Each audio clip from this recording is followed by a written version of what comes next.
ආදරණීය දරුවනේ ඔබ අදත් මේ එකතු වන්නේ තවත් ප්‍රශ්න පත්‍රයක පිළිතුරු සාකච්ඡා කිරීම සඳහායි. මුලින්ම මේ ප්‍රශ්න පත්‍රයේ සියලුම ප්‍රශ්නවලට ඔබ පිළිතුරු සපයන්නට අවශ්‍යයි. ඒ සඳහා ඔබට PDF ෆයිල් එක භාගත කරගන්න පුළුවන්. දැන් අද අපි සාකච්ඡා කිරීමට සූදානම් වන්නේ ජීවිද්‍යාව ගැටලු 5000ක් සාකච්ඡා කිරීමේ දැවැන්ත ප්‍රශ්න පත්‍ර සාකච්ඡා වැඩ සටහනේ 6 වන ප්‍රශ්න පත්‍රය. එතකොට අද දිනෙත් මේ ප්‍රශ්න පත්‍රය තුල ඔබට ජීවිද්‍යාව හඳුන්වා දීම පාඩමේ ඉඳලා අවසාන පාඩම වන ව්‍යවහාරික ජීවිද්‍යාව දක්වා විවිධ පාඩම් වල යම් යම් ප්‍රමාණ වලින් ප්‍රශ්න ඉදිරිපත් වෙලා තියෙනවා.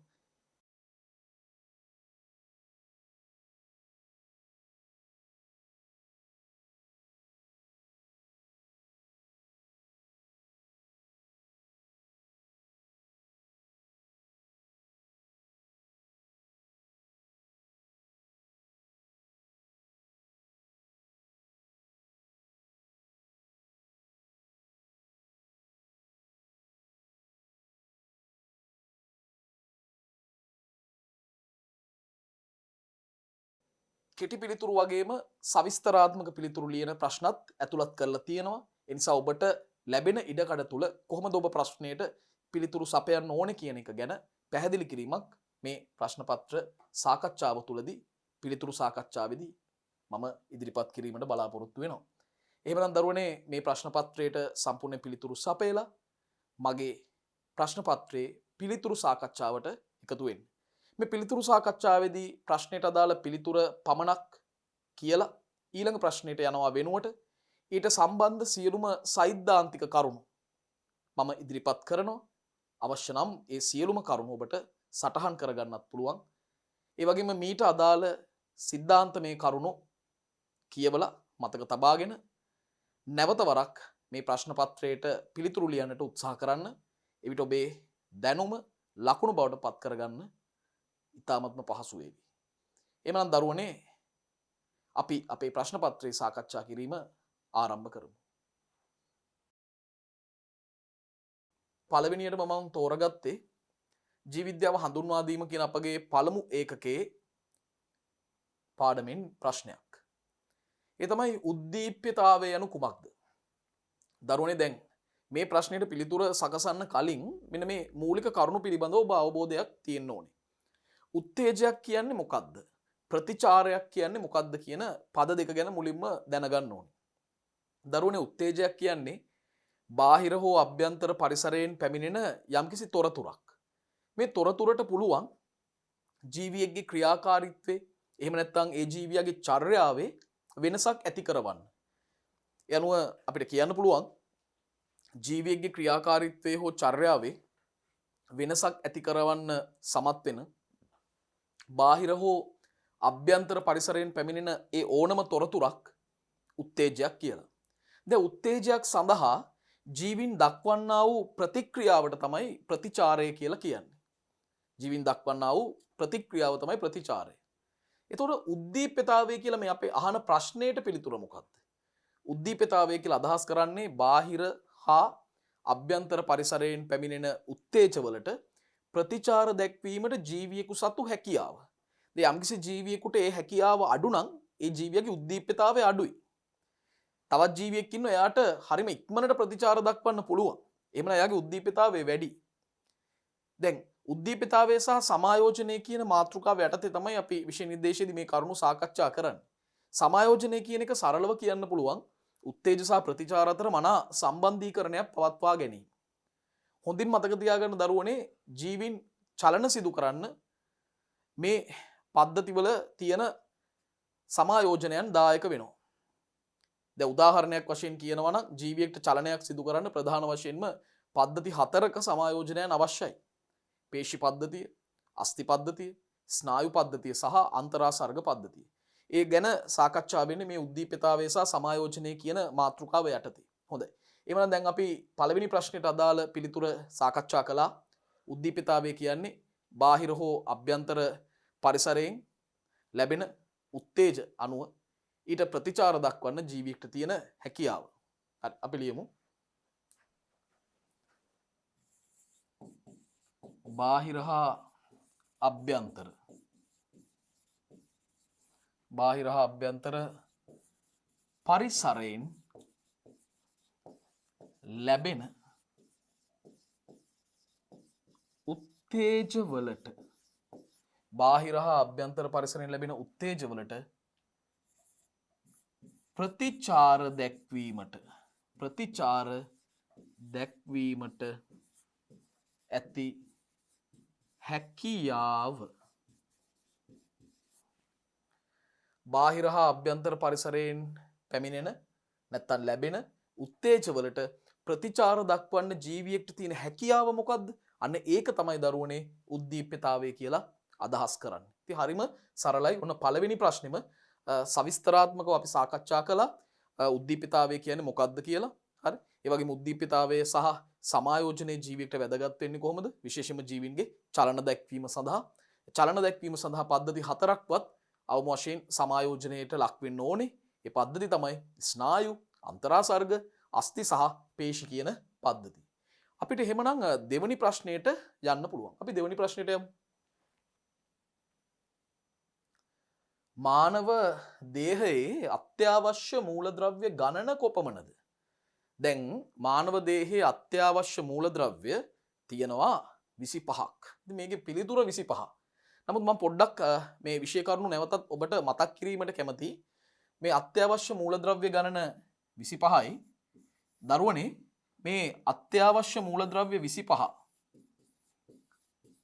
අපිට වර්ග කරන්න පුළුවන්.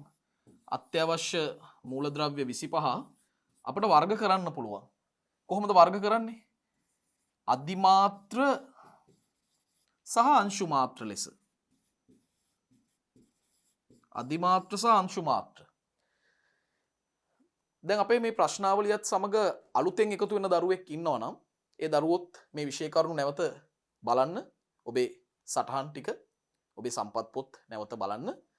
අත්‍යවශ්‍ය මූලද්‍රව්‍ය ලෙස අදහස් කරන්නේ නිරෝගී සෞඛ්‍යයක් පවත්වාගෙන යන්න, ඒ වගේම ප්‍රජනන ක්‍රියාකාරීත්වයන් දක්වන නැත්නම් ජීවන චක්‍රය සම්පූර්ණ කරගන්න අවශ්‍ය වන්නා වූ මූලද්‍රව්‍ය තමයි අත්‍යවශ්‍ය මූලද්‍රව්‍ය කියලා කියන්නේ. පැරණි විෂය නිර්දේශය තුල මෙය ආවශ්‍යක මූලද්‍රව්‍ය විදිහටත් සඳහන් වුණා. එතකොට මානව දේහය තුල අත්‍යවශ්‍ය මූලද්‍රව්‍ය 25ක් තියෙනවා. මෙයින් 11ක් අධිමාත්‍ර මූලද්‍රව්‍ය ලෙසත් තවත් 14ක් අංශු මාත්‍ර මූලද්‍රව්‍ය ලෙසත් අපි සලකනවා. මොකද මේ අධිමාත්‍ර අංශු මාත්‍ර වෙනස? දරුවනේ ජීවියෙකුගේ මේ නිරෝගී සෞඛ්‍ය පවත්ව ගන්න තමගේ ප්‍රජනනය සඳහාත් වැඩි ප්‍රතිශත වලින් අවශ්‍ය වන මූලද්‍රව්‍ය තමයි අධිමාත්‍ර මූලද්‍රව්‍ය කියන්නේ. හරියටම කියනවා නම් ජීවියෙක්ගේ වියලි ස්කන්ධයෙන් 0.01කට වඩා වැඩි ප්‍රතිශතයකින් අවශ්‍ය වෙන මූලද්‍රව්‍ය තමයි අධිමාත්‍ර මූලද්‍රව්‍ය කියන්නේ. අංශු මාත්‍ර මූලද්‍රව්‍ය කියන්නේ ඒ වියලි ස්කන්ධයෙන් 0.01කට වඩා අඩුවෙන් අවශ්‍ය වන මූලද්‍රව්‍ය. ඒවට තමයි අංශු මාත්‍ර මූලද්‍රව්‍ය කියලා අදහස් කරන්නේ. ඒතර මිනිසාගේ අධිමාත්‍ර මූලද්‍රව්‍ය 11ක් අපිට දකින්න පුළුවන් මානව දේහය තුල. ඔබේ දැන ගැනීම පිණිස මම පොඩ්ඩක් මතක් කරන්නම්. මේ 11 තමයි මම මේ ලියන්නේ.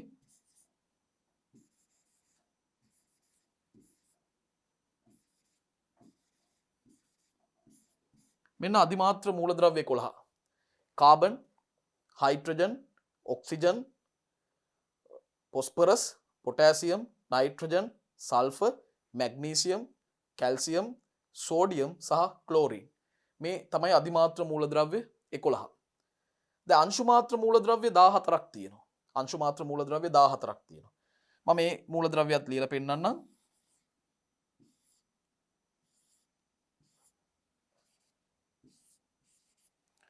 පළවෙනි මූලද්‍රව්‍ය 4 බෝරෝන්, කොබෝල්ට්, ක්‍රෝමියම්, කොපර්. ඊළඟට ෆ්ලුවරින්, යකඩ, අයන් නැත්නම් යකඩ, අයඩින්. අකුර සංකේතවත් වෙන අයඩින්. ඊළඟට මැංගනීස්, මොලිබ්ඩිනම්. මැංගනීස්, මොලිබ්ඩිනම්. ඊළඟට සෙලනියම්, සිලිකන්, ඒ වගේම ටින් සෙලනියම් සිලිකන් ටින්. දැන් මෙතනට මූලද්‍රව්‍ය 12ක් ඇතුළත් වෙලා තිනවා. තව දෙන්නෙක් ඕනේ. මම මෙතනින් උඩින් ලියන්නම්. වැනේඩියම් සහ සින්ක්. යනුව බෝරෝන්, කොබෝල්ට්, ක්‍රෝමියම්, කොපර්, ෆ්ලුවෝරින්, අයන් නැත්නම් යකඩ, අයඩින්, මැංගනීස්, මොලිබ්ඩිනම්, සෙලනියම්, සිලිකන්, ටින්, වැනේඩියම් සහ සින්ක්. මේ තමයි මානව දේහයේ අංශු මාත්‍ර මූලද්‍රව්‍ය 14 විදිහට සලකන්නේ. එhmenan අපි ඊටාම කුඩා සරල ප්‍රශ්නයක් වුණාට ඒ ප්‍රශ්නය තුලින් අපි විශාල විෂය කරුණු ප්‍රමාණයක් මතක් කරගත්තා. ඒතර මානව දේහයේ අත්‍යවශ්‍ය මූලද්‍රව්‍ය ගණන 25යි. ඒ අත්‍යවශ්‍ය මූලද්‍රව්‍ය 25 වර්ගීකරණය කරන්න පුළුවන් අධිමාත්‍ර මූලද්‍රව්‍ය 11ක් සහ අංශු මාත්‍ර මූලද්‍රව්‍ය 14ක් විදිහට. අධිමාත්‍ර මූලද්‍රව්‍ය 11 කවුද කියලා මම ලිව්වා බෝඩ් එකේ. අංශු මාත්‍ර මූලද්‍රව්‍ය 14 කවුද කියලත් ඔබට දැක ගන්න පුළුවන්. දැක ගන්න පුළුවන් දැන්. හරි. එහෙමනම් අපි දෙවන ප්‍රශ්නයට පිළිතුරු හොඳින් සාකච්ඡා කළපු නිසා අපි තුන්වෙනි ප්‍රශ්නයට දැන් එහෙමනම් යමු. ජල අණුවේ හැඩය කුමක්ද? ජල අණුවේ හැඩය කුමක්ද? තනි උත්තරයක් තමයි මෙතෙන්ට තියෙන්නේ. පොඩ්ඩක් ජල අණුව මතක් කරගෙන ඉමු නේද? මේ බලන්න. ජල අණුවක් නිර්මාණය වෙන්නේ ඔක්සිජන් පරමාණුවක් සහ හයිඩ්‍රජන් පරමාණු දෙකකින්. විද්‍යුත් ඍණතාව වෙනස නිසා ඔක්සිජන් පරමාණුවක් මත කුඩා ඍණාරෝපණයකුත් හයිඩ්‍රජන් පරමාණුවක් මත කුඩා ධනාරෝපණයකුත් තියෙනවා. මෙතනත් එහෙමයි. කුඩා ඍණාරෝපණයක්, කුඩා ධනාරෝපණයක්. මේ தත්ත්වය අපි හඳුන්වන්නේ ද්‍රවීයතාවය කියලා. එතකොට දරුවනේ මෙතනදී මේ ජල අණුව පවතින හැඩය කුමක්ද? අංශක 104.5ක හැඩයක්, කෝණික හැඩයක් තමයි මෙතනදී දරන්නේ.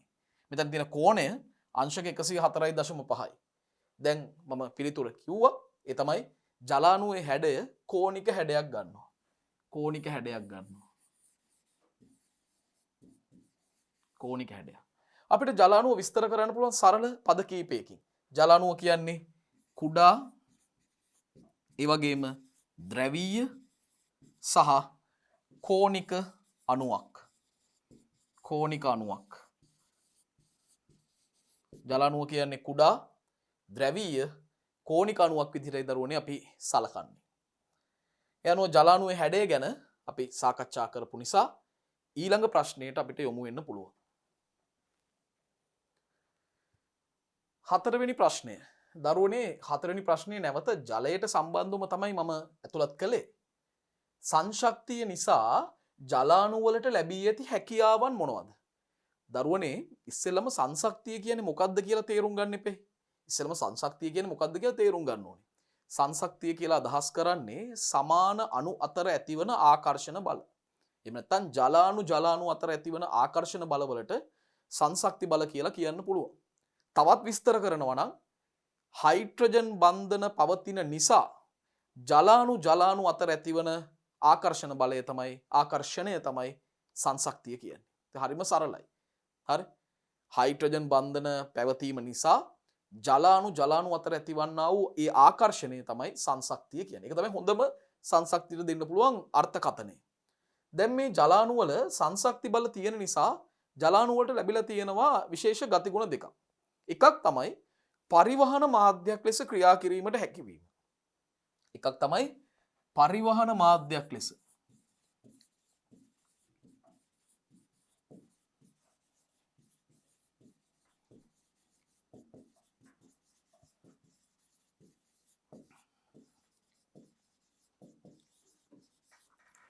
පරිවහන මාධ්‍යයක් ලෙස ක්‍රියා කරන්න හැකි වෙන එක පළවෙනි ගුණාංගය, හැකියාව. දෙවෙනි එක තමයි ඉහළ පෘෂ්ඨිකාතතියක් පැවතීම. ඉහළ පෘෂ්ඨිකාතතියක් පවතිනවා. ඒ නිසාම සමහර ජලජ ජීවීන්ට ජල පෘෂ්ඨයේ මත ගමන් කරන්න, ඇවිදින්න, වාසය කරන්න හැකියාවක් ලැබිලා තියෙනවා. හරි?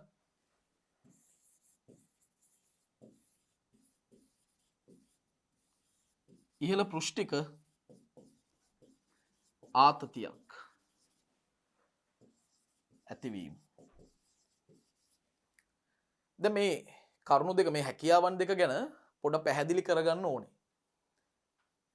දැන් පරිවහන මාධ්‍යයක් ලෙස ක්‍රියා කරන්න හැකිවීම නිසා විශේෂයෙන්ම ශෛලම පටකය තුළින් අපි දන්නවා ශෛලම වාහිනී ඒකක සෛල තුළින් තමයි ජලය පරිවහනය වෙන්නේ ප්‍රධාන වශයෙන්ම. එතකොට ශෛලම වාහිනී ඒකක තුළ ජලාණු අතර ඇතිවන්නා වූ සංශක්ති බලය නිසා අකණ්ඩ ජල කඳක් මේ ශෛලම වාහිනී ඒකක ඔස්සේ ගමන් කිරීමේ හැකියාව ලැබිලා තියෙනවා.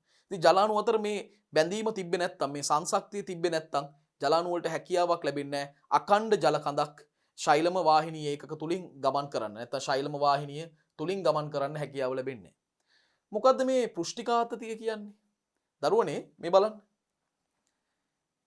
ජල පෘෂ්ඨයක ඉහළම ජල පෘෂ්ඨයේ ඉන්න ජලාණු මම මේ විදිහට කීප දෙනෙක්ව ලකුණු කරන්නම්කෝ. මේ ජලාණු ඉහළම ජල පෘෂ්ඨයේ ඉන්නේ. දැන් ඊට පහළින් තියෙන ජල ස්තරයක් සලකන්නකෝ. ඒ ජල ස්තරෙත් ඉන්නවා ජලාණු. මෙහෙම අඳින්නම් කීප දෙනෙක්ව. මේ ඈතින් ඈත අඳින්නේ වඩාත් පැහැදිලි වීම සඳහා. දැන් මේ පහළ ස්තරයේ ඉන්න ජලාණු විසින් ඉහළ ස්තරයේ ඉන්න ජලාණුව ඇද ගන්නවා. මෙන්න මෙහෙම Taman දෙසට ආකර්ෂණය කර ගන්නවා. බලන්න.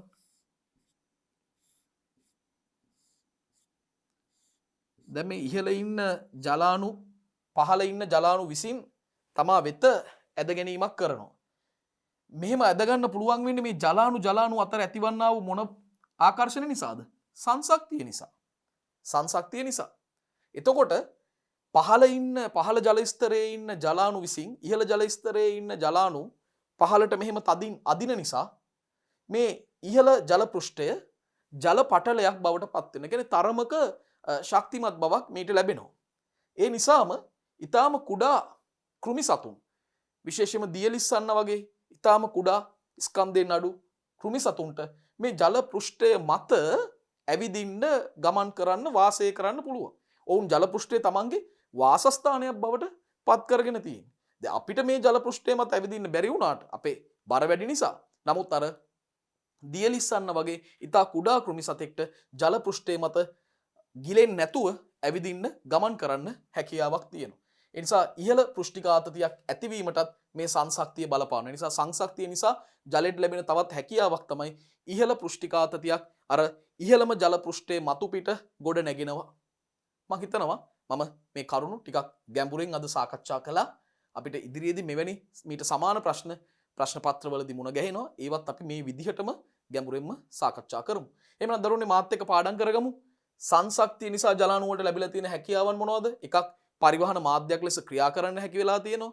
අනිත් එක ඉහළ පෘෂ්ඨිකාතතියක් ඇති වෙලා තියෙනවා. මේ ඉහළ පෘෂ්ඨිකාතතිය ඇතිවීම ඇතැම් කුඩා ජලජ ජීවීන්ට ජල පෘෂ්ඨයේ මත ඒ ජලජ පරිසරයේ වාසය කරන ජීවීන්ට කෘමි සතුන්ට දියලිස්සන්න වගේ අයට ජල පෘෂ්ඨයේ මත ගමන් කිරීමට වාසය කිරීමට හැකියාව ලැබිලා තියෙනවා.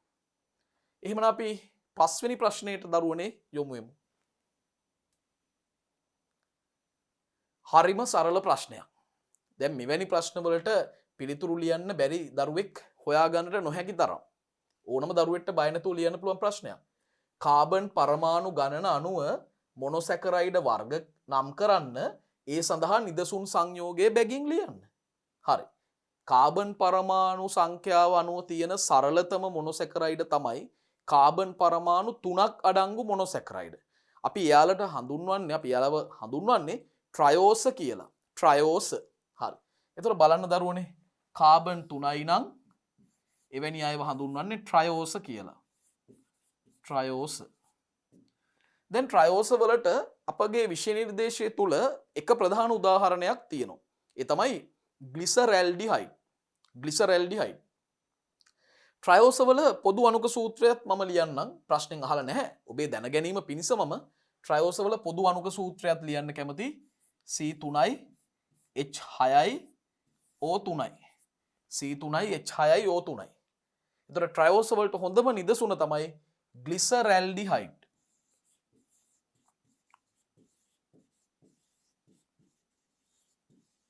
ග්ලිසරැල්ඩිහයිඩ්. මෙන්න ට්‍රයෝස වලට හොඳම උදාහරණය ග්ලිසරැල්ඩිහයිඩ්. ඊළඟට කාබන් පරමාණු 4ක් තියෙන මොනොසැකරයිඩ්. එයාලව හඳුන්වන්නේ ටෙට්‍රෝස කියලා. ටෙට්‍රෝස. එතකොට කාබන් පරමාණු 4යි ටෙට්‍රෝස.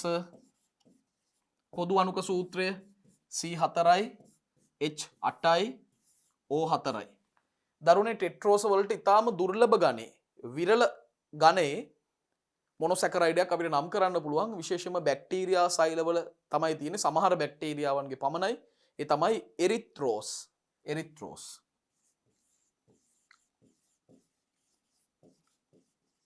එරිත්‍රෝස්. දැන් කාබන් පරමාණු 5ක් අඩංගු මොනොසැකරයිඩ් අපි හඳුන්වන්නේ පෙන්ටෝස කියලා. පෙන්ටෝස. එතකොට පොදු අණුක සූත්‍රයත් අපි ලියමු. කාබන් පරමාණු 5යි නම් පෙන්ටෝස. පොදු අණුක සූත්‍රය C5යි H10යි O5යි. ඉතින් මේ පොදු අණුක සූත්‍රයේ දරන ප්‍රධාන පෙන්ටෝස දෙකක් ඉන්නවා. රයිබෝස් සහ රිබියුලෝස්. රයිබෝස් සහ රිබියුලෝස්. මම මේ දෙන්නවම නම් කරන්නම්. රයිබෝස් රිබියුලෝස්. දැන් අපේ ආදරණීය දරුවන්ට ප්‍රශ්නයක් එන්න පුළුවන්. ඇයි මම මෙතෙන්ට ඩියොක්සි රයිබෝස් ඇතුළත් නොකළේ කියලා. ඇයි මෙතෙන්ට ඩියොක්සි රයිබෝස් ඇතුළත් නොකළේ? ඒකට සාධාරණ හේතුවක් තියෙනවා. දරුවනේ මේ ඩියොක්සි රයිබෝස් කියන සංයෝගය අපි ගමුකෝ. ඩියොක්සි රයිබෝස්. මේ ඩියොක්සි කියන පදේ තේරුම තමයි ඔක්සිජන් එක්කෙනෙක් අඩුයි කියන එක. ඔක්සිජන් එක්කෙනෙක් අඩුයි කියන එක තමයි ඇත්තටම ඩියොක්සි කියලා කියන්නේ. ඒතර දැන් රයිබෝස්ගේ සූත්‍රය මොකද්ද? රයිබෝස්ගේ සූත්‍රය C5යි H10යි O5යි. එතනින් ඔබ අඩු කරන්න ඔක්සිජන් කෙනෙක්. එතකොට අපිට ලැබෙන්නේ මොකද්ද පිළිතුර? C5යි H10යි. ඒක කිසි වෙනසක් නැහැ. හැබැයි O4යි.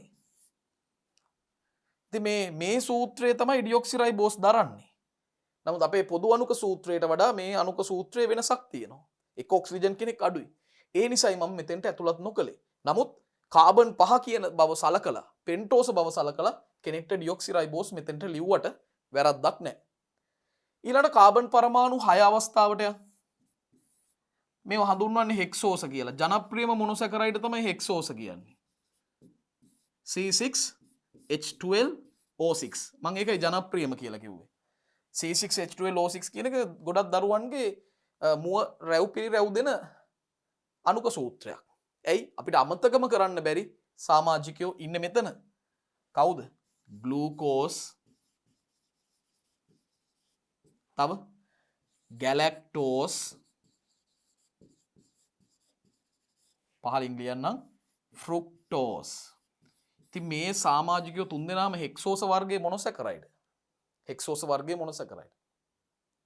දැන් සාමාන්‍යයෙන් දරුවනේ මොනොසැකරයිඩ් පවතින්නේ කාබන් පරමාණු 3 සිට කාබන් පරමාණු 7 දක්වා තමයි තියෙන්නේ. එතකොට මේ කාබන් පරමාණු 7 සංයෝග හෙප්ටෝස කියලා හඳුන්වනවා. නමුත් ඒවා අපේ විෂය නිර්දේශය තුල ඉදිරිපත් කරලා නැති නිසා මම ඒවා මේ පිළිතුරට එකතු කරේ නැහැ. හරි. එහෙමනම් පස්වෙනි ප්‍රශ්නයට අපි පිළිතුර සම්පූර්ණයෙන්ම ලියලා අවසන්. කාබන් පරමාණු ගණන අණුව මොනොසැකරයිඩ් වර්ග නම් කරන්න සහ ඒවට නිදසුන් සංයෝග බැගින් දෙන්න. අපි සාරාංශගත කරොත් කාබන් පරමාණු 3යි නම් ට්‍රයෝස, අණුක සූත්‍රය C3යි H6යි O3යි. උදාහරණය ග්ලිසරැල්ඩිහයිඩ්. කාබන් පරමාණු 4යි නම් එවැනි මොනොසැකරයිඩ් හඳුන්වන්නේ ටෙට්‍රෝස කියලා. උදාහරණය එරිත්‍රෝස්.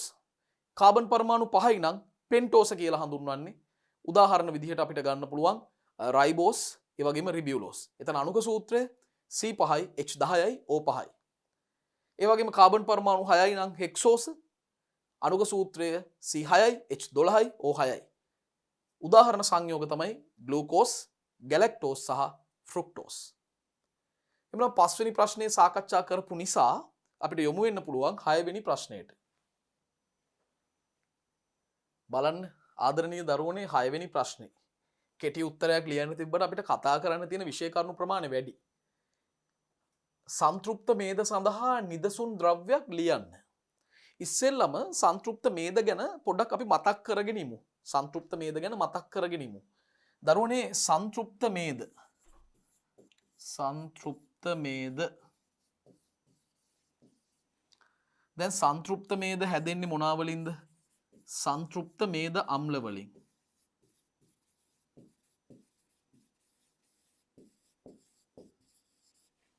සංතෘප්ත මේද හැදෙන්නේ සංතෘප්ත මේද අම්ල වලින්. සංතෘප්ත මේද අම්ලයක් අඳුනගන්නේ කොහොමද? සංතෘප්ත මේද අම්ලයක තියෙන විශේෂත්වය තමයි හයිඩ්‍රෝකාබන් දාමේ කාබන් පරමාණු අතර පවතින්නේ ඒක බන්ධන නැත්තම් තනි බන්ධන විතරයි.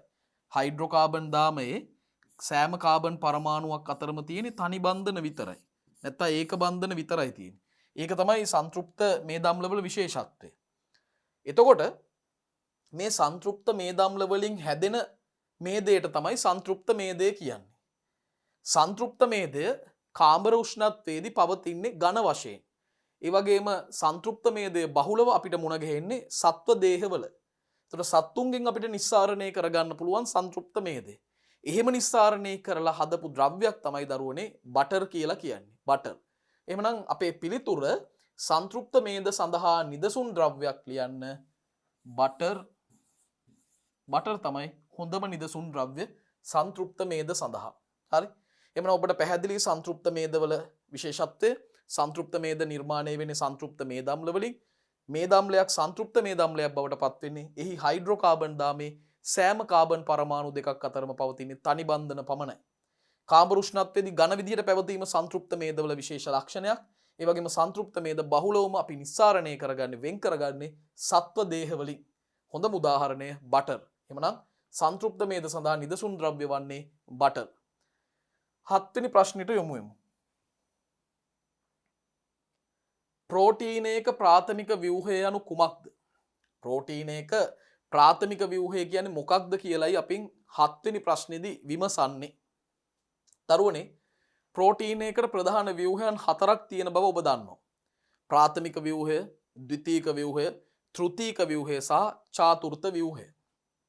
දැන් මෙතනින් ප්‍රෝටීනයක ප්‍රාථමික ව්‍යුහය කියලා අදහස් කරන්නේ මෙන්න මේ වගේ රේඛීය ඇමයිනෝ අම්ල අණුපිළිවෙලක්. මේක රේඛීයව සකස් වෙච්ච අනන්‍ය වෙච්ච ඇමයිනෝ අම්ල අණුපිළිවෙලක්. දැන් මේ ගෝලාකාර ව්‍යුහ වලින් නැත්නම් මේ වෘත්ත වලින් මම අඳුරු කරනවා මේවා. මේ තමයි ඇමයිනෝ අම්ල තමයි මේ නිරූපණය වෙන්නේ.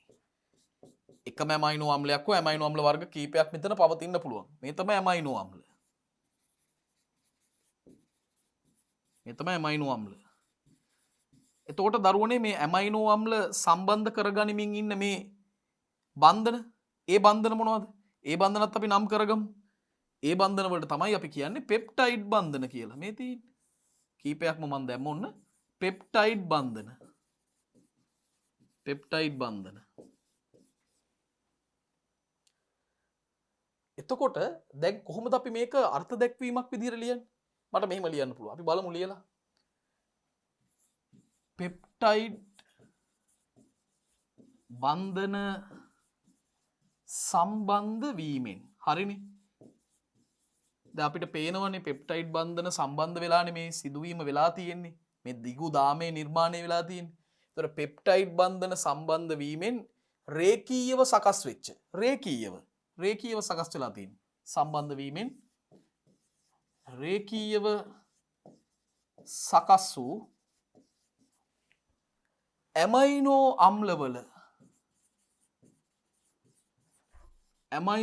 අම්ලවල අනන්‍ය අණුපිළිවෙලක්. මේ අණුපිළිවෙල එක අණුපිළිවෙලක් තව අණුපිළිවෙලකින් වෙනස් වෙනවා. අනන්‍ය අණුපිළිවෙලක් කියන්නේ ඒකයි. අනන්‍ය අණුපිළිවෙල. එමනම් පෙප්ටයිඩ් බන්ධන සම්බන්ධ වීමෙන් රේඛීයව සකස් වෙච්ච ඇමයිනෝ අම්ලවල අනන්‍ය අණුපිළිවෙලක් තමයි දරුවනේ ප්‍රෝටීනයක ප්‍රාථමික ව්‍යුහය කියලා අදහස් කරන්නේ. ඒතර ඔබට මම ප්‍රාථමික ව්‍යුහය නිර්මාණය වන විදිය ගැන පැහැදිලි කරා. පෙප්ටයිඩ් බන්ධන තමයි සම්බන්ධ වෙන්නේ. රේඛීයව සකස් වෙන්නේ ඇමයිනෝ අම්ලවල අනන්‍ය අණුපිළිවෙලක් තමයි අපට මෙහිදී දකින්න ලැබෙන්නේ. එමුනම් 7 වෙනි ප්‍රශ්නෙට පිළිතුර සාකච්ඡා කරලා අවසන්. මතක තියාගන්න මේ අර්ථ දැක්වීම ඔබ අනිවාර්යයෙන්ම පාඩම් කරගත යුතුයි. මේවා හිතලා ලියන්න බෑ දරුවෝ. හිතලා ලියන්න ගියාම නිවැරදිවම පිළිතුර ලියවෙන්නේ නැහැ. ඒ නිසා මේවා ඔබේ සම්පත් පොත්වල ඉදිරිපත් කරලා තියෙන පැහැදිලි අර්ථකථන. ඉතින් මේ පැහැදිලි අර්ථකථන හොඳින් අවබෝධ කරගෙන අවබෝධයෙන් මතක තියාගෙන ඔබ විභාග ප්‍රශ්න වලට ලියා පුරුදු පුහුණු විය යුතුයි. ඒ සඳහා ඔබට තියෙන හොඳම විසඳුම තමයි මගේ මේ ප්‍රශ්න පත්‍ර මාලාව අධ්‍යයනය කිරීම. එතකොට අපි මේ ප්‍රශ්න 5000ක් සාකච්ඡා කිරීම තුළින් ඔබට විභාගයට අවශ්‍ය වන බලය, ජවය, ශක්තිය සියල්ලම ලබා දෙනවා. ඒ නිසා බය නැතුව විභාගයට යන්න පුළුවන්. හරි. එහෙනම් ප්‍රෝටීන එක ප්‍රාථමික ව්‍යුහය පිළිබඳ සාකච්ඡා කරපු නිසා මම 8 වෙනි ප්‍රශ්නයට දැන් යොමු වෙනවා. නියුක්ලියෝටයිඩ් එක සංඝටක නම් කරන්න. දරුවනේ නියුක්ලියෝටයිඩ් කියන්නේ තැනුම් මේකක වශයෙන් ක්‍රියා කරනවා න්‍යෂ්ටික අම්ලවල ප්‍රධාන වශයෙන්ම. දැන් ප්‍රධාන න්‍යෂ්ටික අම්ල දෙකක් තියෙනවා DNA ඩියොක්සිරයිබෝ නියුක්ලික් අම්ලය සහ RNA රයිබෝ නියුක්ලික් අම්ලය. මේ න්‍යෂ්ටික අම්ල දෙකේ තැනුම් මේකක දෙක පිළිවෙලින් DNA වල ඩියොක්සිරයිබෝ නියුක්ලියෝටයිඩ් RNA වල රයිබෝ නියුක්ලියෝටයිඩ්. දැන් ඕනම නියුක්ලියෝටයිඩ් එක ප්‍රධාන වශයෙන් මූලික සංඝටක තුනක් තියෙනවා. මූලික සංඝටක තුනක්. නියුක්ලියෝටයිඩ් නිරූපණය කරන ජ්‍යාමිතික ස්වරූපයත් මම ඇඳලා පෙන්නන්න. වෘත්තයක් තියෙනවා. සාමාන්‍යයෙන් පංචාශ්‍රයක් අඳිනවා. ඒ වගේම ඍජු කෝණාශ්‍රයක් අඳිනවා. මේ තමයි නියුක්ලියෝටයිඩ් එක මූලික ජ්‍යාමිතික නිරූපණය. දැන් එතකොට මේ වෘත්තයෙන් නිරූපණය වෙන්නේ දරුවනේ ෆොස්ෆේට් කාණ්ඩය. ෆොස්ෆේට් කාණ්ඩය තමයි වෘත්තයෙන් නිරූපණය වෙන්නේ. ඒ නිසා ඔන්න නියුක්ලියෝටයිඩ් එක සංඝටකයක් තමයි ෆොස්ෆේට් කාණ්ඩය.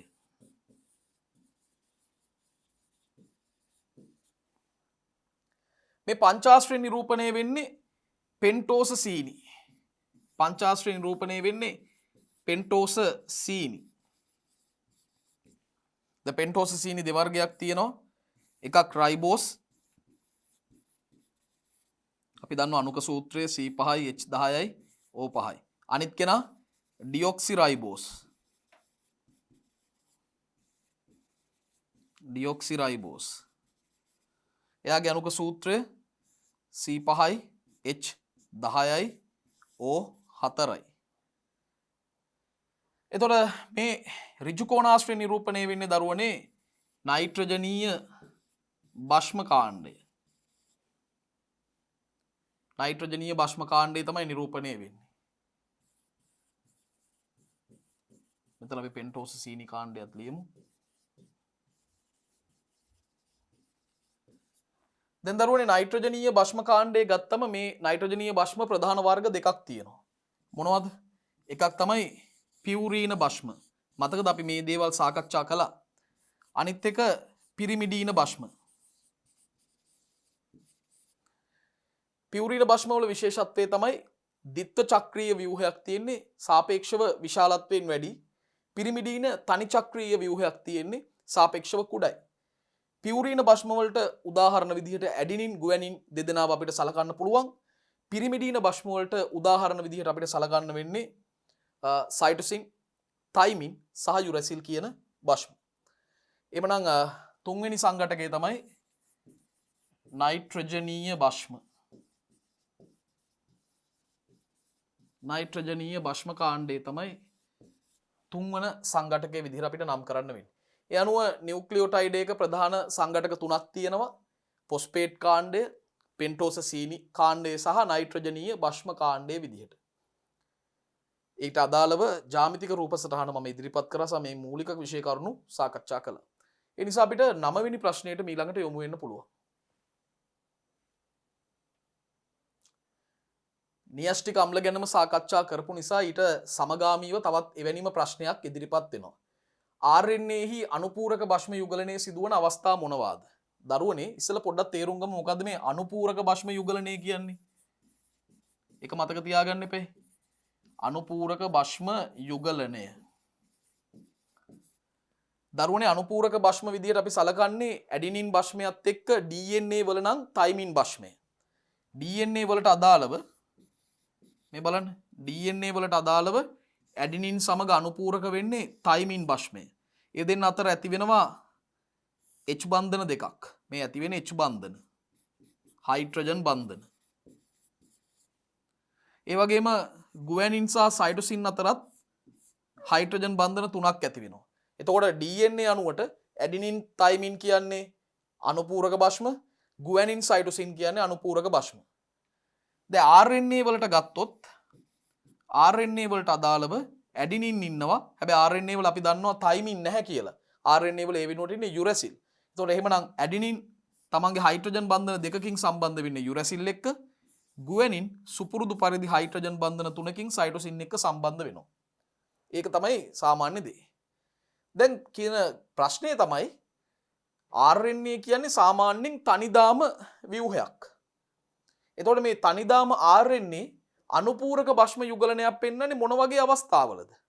එකක් තමයි මෙහෙම තනිදාම RNA අණුවක් එවැනිම තවත් තනිදාම RNA අණුවක් එකට ළඟින් බැඳිලා හිටියොත් ඒ බැඳෙන්නේ අනුපූරක භෂ්ම යුගලනය මගින්.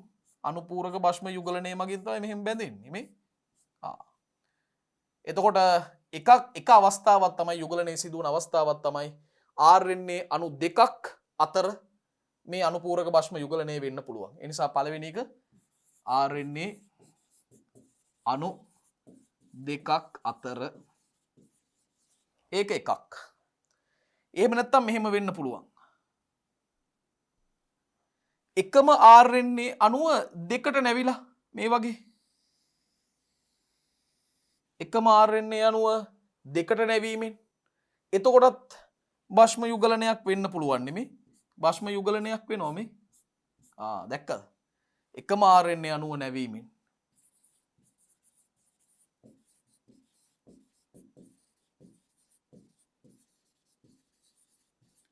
එකම RNA අණුව නැමීමෙනුත් අනුපූරක භෂ්ම යුගලනයක් වෙනවා. හැබැයි එතකොට වෙන්නේ හැම වෙලාවෙම ඇඩිනින් එක්ක යුරැසිල් හයිඩ්‍රජන් බන්ධන දෙකයි. ගුවැනින් එක්ක සයිටෝසින් හයිඩ්‍රජන් බන්ධන තුනකින් තමයි මේ සම්බන්ධීකරණය සිද්ධ වෙන්නේ, බැඳීම සිද්ධ වෙන්නේ. යනුව මෙවැනි ප්‍රශ්නත් විභාගයට යොමු වෙන්න පුළුවන්. ගොඩක් අයට අමතක වෙන කාරණා RNA වල අනුපූරක භෂ්ම යුගලනයක් සිදුවන අවස්ථා මොනවද? RNA අණු දෙකක් අතර සහ එකම RNA අණුව නැමීමෙන් අනුපූරක භෂ්ම යුගලනයක් සිද්ධ වෙන්න පුළුවන්. අපි එමනම් 10 වෙනි ප්‍රශ්නයට දැන් යොමු වෙමු. බලන්න හොඳ ප්‍රශ්නයක්. සංයුක්ත ආලෝක අන්වික්ෂය සුලභව භාවිතා වන අවස්ථා මොනවද? සංයුක්ත ආලෝක අන්වික්ෂය සුලභව භාවිතා වන අවස්ථා. දරුවනේ සංයුක්ත ආලෝක අන්වික්ෂය පොඩ්ඩක් මතක් කරගෙන හිටියනම් හොඳයි කියලා හිතෙනවා. මේ බලන්න. ඇස තැබීමේ ස්ථානයේ පවතිනවා කාචයක්. මොකක්ද එයාට කියන්නේ? එයාට කියන්නේ උපනෙත කියලා. උපනෙත. ඒ වගේම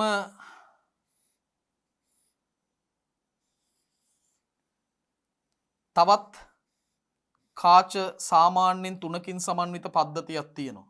මේ කාච වලට කියන්නේ අපි අවනෙත් කාච කියලා. මතකනේ? එතකොට මේ අන්වික්ෂ නලය තමයි මේ තියෙන විශාල නලය. ඒක ආලෝකයේ ගමන් ගන්න නලයක්. ඊට පස්සේ අපිට දකින්න පුළුවන්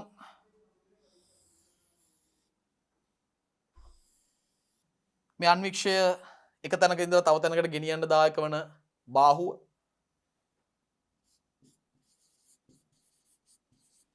ඒ වගේම අන්වික්ෂය නොසෙල්වා පවත්වා ගැනීමට දායක වන පාදය. සරලව මම මේ අඳින්නේ. ඒ වගේම අපිට දකින්න පුළුවන් අන්වික්ෂ නලය චලනය කිරීමට දායක වන ව්‍යුහයන් දෙකක්. එකක් තමයි දල සීරු මාරුව නැත්නම් රළු සීරු මාරුව. මේ තියෙන්නේ ලොකු රවුම, ලොකු රෝදේ දල සීරු මාරුව, රළු සීරු මාරුව කියලාත් කියනවා. මේ රතු පාටින් මම ලකුණු කරලා තියෙන පොඩි බෝලේ එයාට කියන්නේ සියුම් සීරු මාරුව. සියුම් සීරු මාරුව.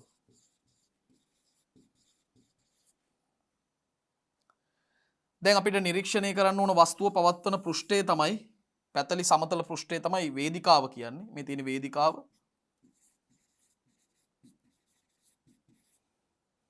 වේදිකාව මත තමයි නිදර්ශක වීදුරු කදාව පවත්වා ගන්න අපි. ඒ නිදර්ශක වීදුරු කදාව නොසෙල්වා පවත්වා ගන්න අපිට දායක වෙනවා වේදිකා ක්ලිප. ඒ තමයි වේදිකා ක්ලිප. ඒ වගේම මේ ආලෝක අන්වික්ෂයට ආලෝකය ලබා දෙන ආලෝක පරාවර්තක ව්‍යුහයක් විදිහට දර්පණයක් පවතිනවා. මෙන්න දර්පණය. මීට අමතරව මම රූප සටහනේ අඳින්නේ නැහැ. ප්‍රාචීරයේ තියෙනවා ආලෝක ප්‍රමාණය පාලනය කරන්න නිදර්ශක කදා වෙත ලැබෙන. ඒ වගේම කන්ඩෙන්සර් කාචයේ තියෙනවා විසරිත ආලෝකය නැවත එකතු කරලා නිදර්ශකයේ වෙත යොමු කිරීමට. ඒ දේවලුත් මෙතෙන්ට ඇතුළත් කරන්න පුළුවන්. ඉතින් මම සරලව ඔබට මේ ප්‍රශ්නයට අදාළව අන්වික්ෂයේ කොටස් ටික මතක් කළා දරුවෝ. ඉතින් අපි අන්වික්ෂයේ කාර්යභාරයන් ගැනත් ඉදිරි ප්‍රශ්න පත්‍රවලදී සාකච්ඡා කිරීමට නියමිතයි. මේ එක එක කොටසෙන් මොනවද වෙන්නේ කියලා අපි ඉදිරි ප්‍රශ්නවලදී කතා කරමු. දැන් මෙවැනි සංයුක්ත ආලෝක අන්වික්ෂ සුලභව භාවිතා වෙන අවස්ථා. එකක් තමයි පාසල් විද්‍යාගාරවල. පාසල් විද්‍යාගාරවල අපි මේ වගේ අන්වික්ෂ භාවිතා කරනවා. අනිත් එක වෛද්‍ය රසායනාගාරවල විවිධ දේවල් හඳුනා ගන්න යොදා ගන්නවා. හරි. එහෙනම් අපි ලියමු. පාසල් විද්‍යාගාරවල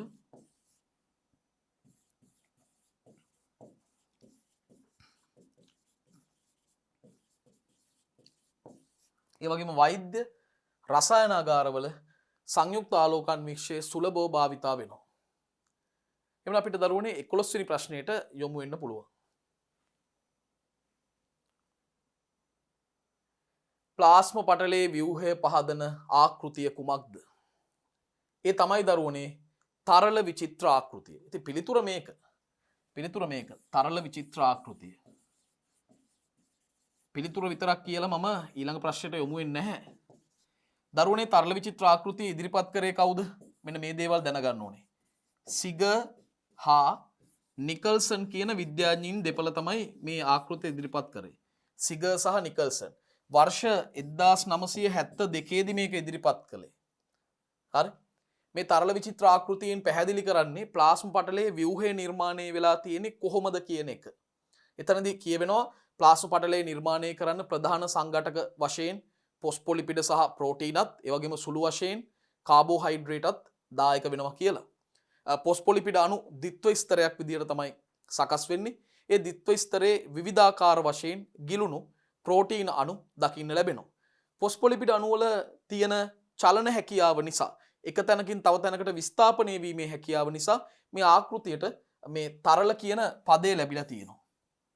ඒ වගේම විවිධාකාර ප්‍රෝටීන අණු අහඹු ලෙස ප්ලාස්ම පටලයේ තැනින් තැන ගිලී පැවතීම නිසා විචිත්‍ර ස්වභාවයක් ලැබිලා තියෙනවා. ඒ නිසයි මේකට විචිත්‍ර කියලා කියන්නේ. ඉතින් ප්ලාස්ම පටලයේ තරල විචිත්‍ර ආකෘතිය පිළිබඳ තවත් ප්‍රශ්න ගණනාවක් ඉදිරි ප්‍රශ්න පත්‍රවලදී මම සාකච්ඡා කරනවා. ඔබට පුළුවන් මේ ප්‍රශ්නත් එක්ක එකතු වෙලා මේ ආකෘතිය ගැන ඉතාම හොඳ ගැඹුරු අවබෝධයක් ලබා ගන්න. ඒ වගේම මතක් කරන්න ඕනේ දරුවනේ ප්ලාස්ම පටලයේ මේ ව්‍යුහය ගැන පැහැදිලි කරන්නට කියලා මෑත ඉතිහාසයේ විභාග කීපයකම උසස් පෙළ ජීව විද්‍යා ප්‍රශ්න පත්‍රයට අහලා තියෙනවා. ඒ නිසා මෙවැනි විෂය කරුණු වරින් වර නිරන්තරයෙන්ම ඔබේ ප්‍රශ්නයට එන්න පුළුවන්. ඔබේ ප්‍රශ්න පත්‍රය දකින්න පුළුවන්. ඒ නිසා මෙවැනි ප්‍රශ්න වලට පිළිතුරු ලියලා ඔබේ දක්ෂතාවය ගොඩනගා ගන්නට අවශ්‍යයි. 12 වෙනි ප්‍රශ්නයට එහෙමනම් යොමු වෙමු. රළු අන්තක් ප්ලාස්මීය ජාලිකාවල ව්‍යුහය ලියා දක්වන්න. මේ බලන්න. රළු අන්තක් ප්ලාස්මීය ජාලිකාවක් සරලව අඳිමු.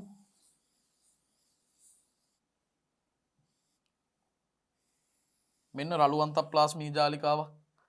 ත්‍රිමානීයව බලන්න මේක දිහා.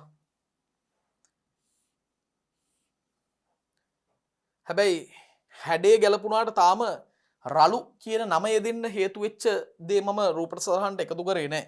රූප සටහනට මම ඒකත් එකතු කරන්නම්. මෙන්න දරුවෝ රළු වෙන්නේ ඇයි? මෙන්න මෙයා ඉන්න නිසා. මේ පටලයට මෙයා බැඳෙන නිසා තමයි මේක රළු බවට පත් වෙන්නේ. කවුද මේ? රයිබෝසෝම. 80S රයිබෝසෝම කිව්වත් වැරද්දක් නැහැ. මොකද 80S රයිබෝසෝම රළු අන්තප්ලාස්මී ජාලිකා පටලයේ පෘෂ්ඨයේ මත තමයි මෙහෙම දකින්න ලැබෙන්නේ. මෙන්න රළු අන්තප්ලාස්මී ජාලිකා. ව්‍යුහය ගැන කියනකොට මෙයාගේ හැඩය පැතලිමය මඩි ආකාර හැඩයක් තමයි තියෙන්නේ. පැතලිමය මඩි ආකාර හැඩයක් තමයි තියෙන්නේ රළු අන්තප්ලාස්මී ජාලිකාවල.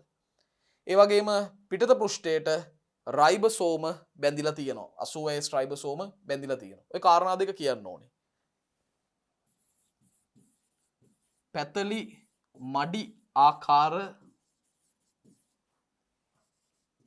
හැඩතිය.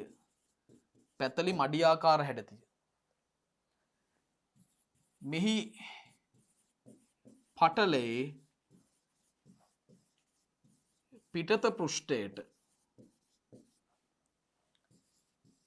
80S රයිබසෝම බැඳී ඇත.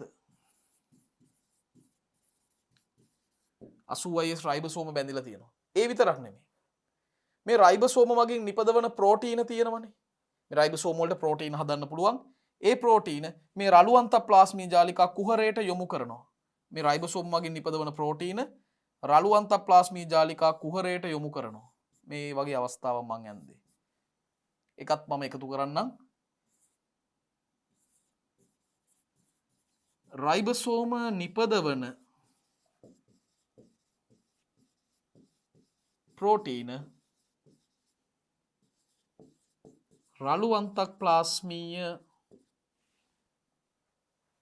රළු අන්තප්ලාස්මීය ජාලිකා කුහරයට යවයි. රළු අන්තප්ලාස්මී ජාලිකා කුහරයට යවනවා මේ නිපදවන ප්‍රෝටීන. ඉතින් රළු අන්තප්ලාස්මී ජාලිකාවල ව්‍යුහය ගැනනේ අහලා තියෙන්නේ. අපි කෘත්‍යයන් ගැනත් සාකච්ඡා කරනවා. නමුත් මේ ප්‍රශ්نين අහලා තියෙන ව්‍යුහය ගැන නිසා මම ඒ ගැන විතරයි සාකච්ඡා කරන්නේ. ඒ අනුව 12 වෙනි ප්‍රශ්නය සෛලීය පදනමට අදාළ ප්‍රශ්නයක් ඉදිරිපත් උනේ. රළු අන්තප්ලාස්මී ජාලිකාවල ව්‍යුහය ලියන්න. මම ව්‍යුහය ඇඳලත් පෙන්නුවා ඔබට. රළු අන්තප්ලාස්මී ජාලිකා පැතලි මඩි ආකාර හැඩයක් ගන්නවා. පැතලි මඩි වලින් සමන්විත වෙන්නේ. ඒ වගේම මෙහි පටලයේ පිටත පෘෂ්ඨයට 80S රයිබසෝම් බැඳිලා ඉන්නවා. අපි ඒක නම් කරමු. නම් කරේ නෑ. 80S රයිබසෝම 80S රයිබසෝම සම්බන්ධලා ඉන්නවා. මේ රයිබසෝම මගින් නිපදවන ප්‍රෝටීන රළු අන්තප්ලාස්මී ජාලිකා කුහරයට යොමු කරනවා. ඒවා ගබඩා කරගෙන අවශ්‍ය වෙලාවට ඒවා පරිවහන කාර්යයට රළු අන්තප්ලාස්මී ජාලිකාව දායක වන බවත් මතක තබා ගන්න ඕනේ. එහෙමනම් 12 වෙනි ප්‍රශ්නයෙන් පසු අපේ අවධානය අපි යොමු කරමු 13 වෙනි ප්‍රශ්නය සඳහා. මධ්‍ය රික්තකයෙන් නිටුවන කෘත්‍යයන් මොනවාද? දැන් දරුවනේ කියලා නැහැනේ මෙතන කෘත්‍යයන් එකක්ද දෙකක්ද තුනක්ද ලියන්න ඕනේ කියලා. එහෙමනම් මතක තියාගන්න මම මේ විභාගයේදී ඔබට සිද්ධ වෙන අතපසුවීම් ගැනයි මේ පැහැදිලි කරන්නේ. අපෙන් මෙවැනි ප්‍රශ්නයක් ඇහුවොත් යම්කිසි ඉන්ද්‍රිකාවක් ගැන කියලා එයාගෙන් ඉෂ්ට වෙන කෘත්‍යයන් නැත්නම් යම්කිසි අවයවයක් ගැන කියලා ඒ අවයවය මගින් ඉටුවන කාර්යයන් මොනවද කියලා ඇහුවොත් ඔබ එම අවයවයට එම ඉන්ද්‍රිකාවට අදාළ සියලු කෘත්‍යයන් ලියන්න. හැබැයි ඔබට කියනවා නම් 3ක් ලියන්න 2ක් ලියන්න 4ක් ලියන්න කියලා අන්න එතකොට ඒ කියන ප්‍රමාණය ලිවීම හොඳටම ප්‍රමාණවත්. ඔබෙන් ඊටාම දීර්ඝ පිළිතුරු බලාපොරොත්තු වෙන්නේ නැහැ. හැබැයි කියලා නැත්නම් කොච්චරක්ද ලියන්න ඕනේ කියලා එහෙමනම් තියෙන ඔක්කොම ටික ලියන්න ඕනේ. මොකද මේ සෑම කරුණක්ම ලකුණක් වෙන්න ඉඩ තියෙන නිසා. දැන් මධ්‍ය රික්තකයෙන් ඉටුවන කෘත්‍යයන් මොනවද කියපුවාම මධ්‍ය රික්තකයට අදාළව දරුවනේ කෘත්‍යයන් 5ක් තියෙනවා. ප්‍රධාන කෘත්‍යයන් 5ක් තියෙනවා. ඉතින් පහම ලිවීම තමයි මගේ බලාපොරොත්තුව. මධ්‍ය රික්තකය කියන්නේ ශාක සෛලවල කැපී පෙනෙන ව්‍යුහයක්. මොකද ශාක සෛලයක විශාලතම ඉන්ද්‍රිකාව තමයි මධ්‍ය රික්තකය. ඉතින් මධ්‍ය රික්තකයට ඉඩ දීම පිණිස න්‍යෂ්ටිය පවා පැත්තකට තල්ලු වෙලා තියෙනවා. න්‍යෂ්ටියත් පැත්තකට තල්ලු වෙලා තියෙනවා. ඒතර මධ්‍ය රික්තකය තුල සාමාන්‍යයෙන් ජලය විවිධ අයන වර්ග විශේෂයෙන්ම පොටෑසියම් අයන, ක්ලෝරයිඩ් අයන වගේ අයන වර්ග, ඒ වගේම ඇන්තොසයිනින් වැනි යුෂ වර්ණක, මේ යුෂ වර්ණක ජලයේ දිය වෙනවා. ඇන්තොසයිනින් වැනි යුෂ වර්ණක, ඒ වගේම විවිධ අපද්‍රව්‍ය, සීනි, ඇමයිනෝ අම්ල වගේ කුඩා සංයෝග මෙවැනි ද්‍රව්‍ය රාශියක් දිය වෙලා තියෙනවා. මෙවැනි ද්‍රව්‍ය රාශියක් ගබඩා කරන් ඉන්නවා.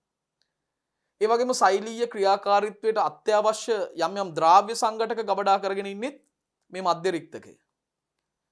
ඒ වගේම සෛලයට ශුණතාව සහ සන්ධාරණය ලබා දෙන්නත් මධ්‍ය රික්තකයේ දායක වෙනවා. සෛලයට ශුණතාව සහ සන්ධාරණය ලබා දෙනවා. සෛලයට ජලය ක්‍රමක්‍රමයෙන් ඇතුල් වීම මගින් සෛලයේ ශුණතාවය වැඩි කරන්න මේ දායක වෙනවා රික්තකය. මොකද රික්තකයේ ජලය ගබඩා කර ගැනීමත් සමග රික්තකයේ ප්‍රසාරණය වෙලා සෛලයට ශුණතාවයක් සහ සන්ධාරණ හැකියාවක් ලබා දෙනවා. ඒ වගේම සෛලයේ ජල ප්‍රමාණය, ජල තුල්්‍යතාවය යාමනය කරන්නත් දායක වෙනවා. සෛලයේ ජල තුල්්‍යතාවය යාමනය කරන්න දායක වෙනවා. ඒ විතරක් නෙමෙයි. මේ ඇන්තොසයිනින් වගේ යුෂ වර්ණක සමහර ශාකවල වර්ණය නිපදවීම සඳහා භාවිතා වෙනවා. සමහර ශාකවල ශාක ද්‍රව්‍යවල විශේෂයෙන්ම පත්‍රවල සහ මල් පෙතිවල වර්ණය නිපදවීම සඳහා මේ යුෂ වර්ණක දායක වෙනවා. ඇන්තොසයිනින් වගේ යුෂ වර්ණක. ඉතින් මේ කාරණා ටික තමයි දරුවනේ අපිට ලියන්න තියෙන්නේ.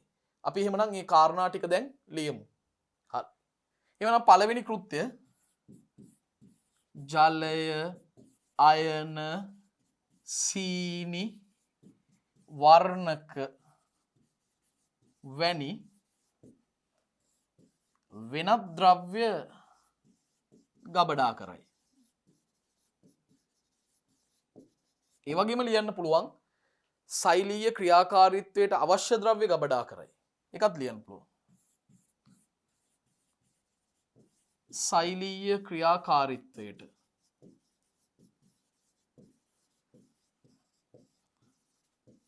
අවශ්‍ය ද්‍රව්‍ය ගබඩා කරයි. සෛලීය ක්‍රියාකාරීත්වයට අවශ්‍ය ද්‍රව්‍ය ගබඩා කරයි. තුන්වෙනි එක සෛලයේ ජල තුල්‍යතාවය යාමනය කරන නැත්නම් පවත්වාගෙන යනවා කියන්නත් පුළුවන්. සෛලයේ ජල තුල්‍යතාවය පවත්වා ගනි. සෛලයේ ජල තුල්‍යතාවය පවත්ව ගන්නවා. ඒ වගේම සෛලයට ශුණතාවය සහ සන්ධාරණය ලබා දෙනවා. සෛලයට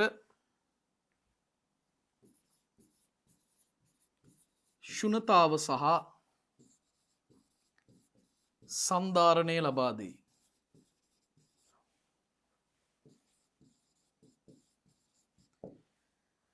අවසාන වශයෙන් සමහර ශාක ද්‍රව්‍යවල වර්ණය නිපදවීමට භාවිතා වෙනවා.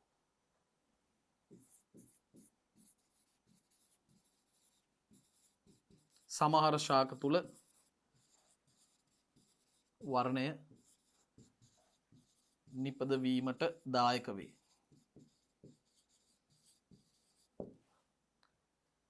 යනුව මධ්‍ය රික්තකයෙන් ඉටුවන කෘත්‍යයන් පහක් අපි ලිව්වා. මොනවද මේ පහ අපි මතක් කරමු. ජලය, අයන, සීනි, වර්ණක වැනි වෙනත් ද්‍රව්‍ය ගබඩා කිරීම, ඒ වගේම සෛලීය ක්‍රියාකාරීත්වයට අත්‍යවශ්‍ය ද්‍රව්‍ය ගබඩා කිරීම, ඒ වගේම සෛලයේ ජල තුල්‍යතාවය පවත්වාගෙන යාම, ශුණතාව සහ සන්ධාරණය ලබා දීම, ඒ වගේම ඇන්තොසයිනින් වැනි යුෂ වර්ණක මගින් සමහර ශාක තුල වර්ණය නිපදවීමට දායක වීම. හරි. එතකොට මෙතන මේ වර්ණ නිපදවන්න දායක වෙන වර්ණකය තමයි දරුවනේ ඇන්තොසයනින්. සපත්තු මල් එහෙම නැත්නම් වද මල් වල මේ ඇන්තොසයනින් බහුලව දකින්න ලැබෙනවා. අපිට 13 වෙනි ප්‍රශ්نين අනතුරුව 14 වෙනි ප්‍රශ්නයට දැන් යොමු වෙන්න පුළුවන්. සෛල චක්‍රය යනු කුමක්ද? හොඳ අර්ථ දැක්වීමක් තියෙන්නේ. මේ පාඩම පටන් ගන්නෙම අර්ථ දැක්වීමකින් තමයි. දරුවනේ සෛල චක්‍රය කියලා අදහස් කරන්නේ එක් සෛල විභාජනයක අවසානයේ සිට ඊළඟ සෛල විභාජනයේ අවසන් වන තෙක් සෛලයක සිදුවන සිදුවීම් අනුපිළිවෙල. නැත්තම් සිදුවීම් ශ්‍රේණිය. හරි. ඒක තමයි සෛල චක්‍රය කියන්නේ. එක් සෛල විභාජනයක අවසානයේ සිට මාත් එක්ක පාඩම් කරමු දරුවෝ. එක් සෛල විභාජනයක අවසානයේ සිට ඊළඟ සෛල විභාජනයේ අවසන් වන තෙක් සෛලයක සිදුවන සෛලයක අනුපිළිවෙලින් සිදුවන සිදුවීම් සියල්ලම මේ සිදුවීම් සමස්තය. හරි. අපි ලියමු. එක් සෛල විභාජනයක අවසානයේ සිට ඊළඟ සෛල විභාජනය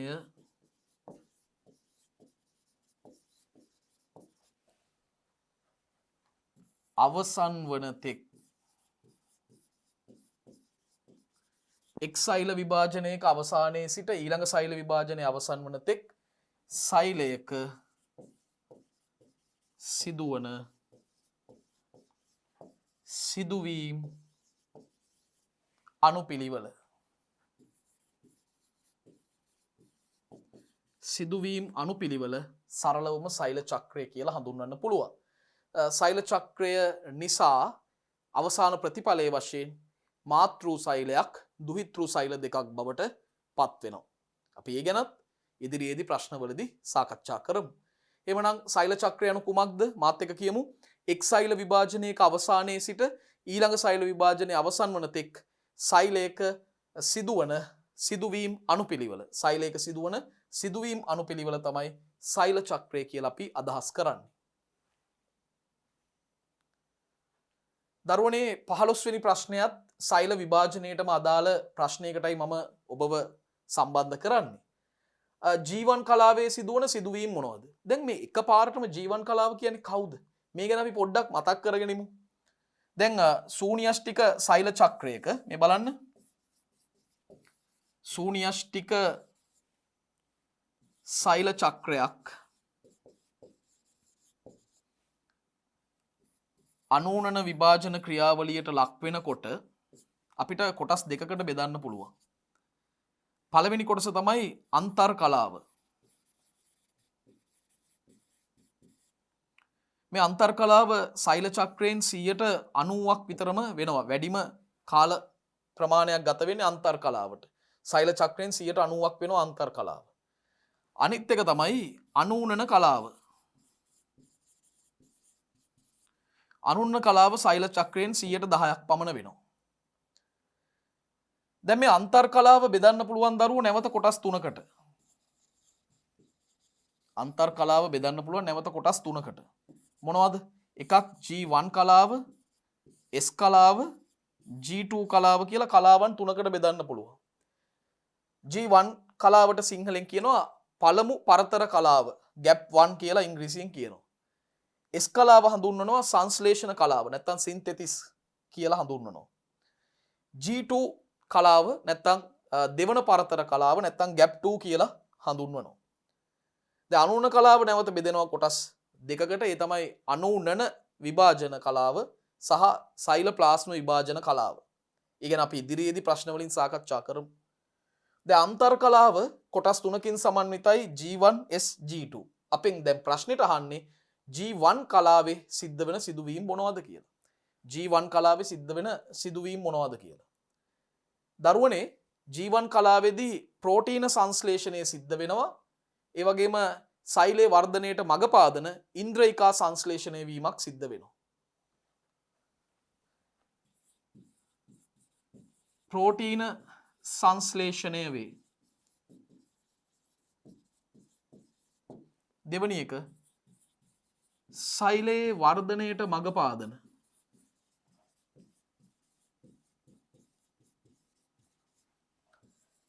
ඉන්ද්‍රියිකා සංශ්ලේෂණය වේ.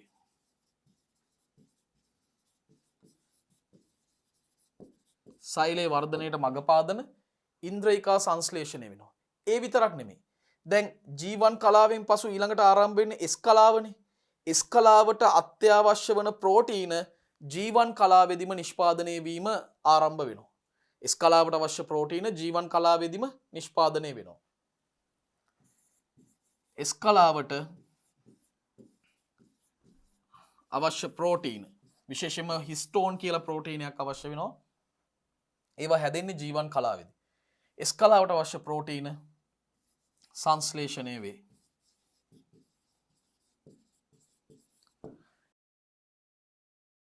එනම් G1 කලාවේ සිදුවන ප්‍රධාන සිදුවීම් තමයි ප්‍රෝටීන සංශ්ලේෂණය වෙනවා. සෛලයේ වර්ධනයට මඟ පාදන ඉන්ද්‍රියිකා සංශ්ලේෂණය වෙනවා. ඒ වගේම දරුවනේ S කලාවට අවශ්‍ය ප්‍රෝටීන සංශ්ලේෂණය වෙනවා. S කලාවට අවශ්‍ය වන්නා වූ ප්‍රෝටීනත් නිෂ්පාදනය වෙනවා මේ G1 කලාවේදීම. එමනම් 15 වෙනි ප්‍රශ්නය ගැන අපි ගැඹුරින් සාකච්ඡා කළා. 16 වෙනි ප්‍රශ්නෙට යමු.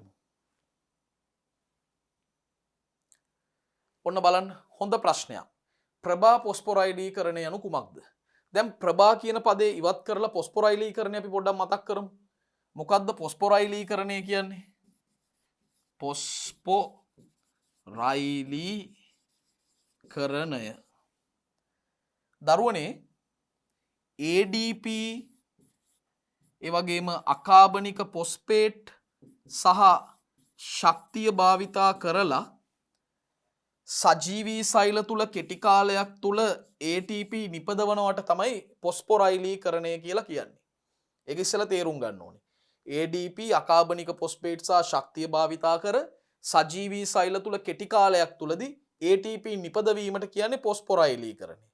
එතකොට මේ පොස්පොරයිලීකරණය ආකාර 3කට බෙදන්න පුළුවන් අපට. එකක් තමයි මේ ප්‍රශ්නයට අදාළ ප්‍රභා පොස්පොරයිලීකරණය.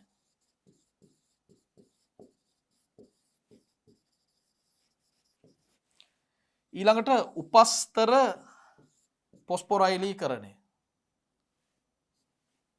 ඒ වගේම ඔක්සිකාරක පොස්පොරයිලීකරණය. දැන් අපි ඉදිරි ප්‍රශ්නවලදී ඉදිරි ප්‍රශ්න පත්‍රවලදී මේ උපස්තර පොස්පොරයිලීකරණය, ඔක්සිකාරක පොස්පොරයිලීකරණය ඒ වගේ දේවලුත් සාකච්ඡා කරනවා. ප්‍රභා පොස්පොරයිලීකරණය සිද්ධ වෙන්නේ ප්‍රභා සංශ්ලේෂණයේදී. ප්‍රභා සංශ්ලේෂණයේදී සූර්ය ශක්තිය ආධාරයෙන් ATP සංශ්ලේෂණය තමයි අපි ප්‍රභා පොස්පොරයිලීකරණය කියලා සරලවම කියන්නේ. ප්‍රභා සංශ්ලේෂණ ක්‍රියාවලියේදී සූර්ය ශක්තිය ආධාරයෙන් ATP නිපදවීම. හරි. ප්‍රභා සංශ්ලේෂණයේදී සූර්ය ශක්තිය ආධාරයෙන්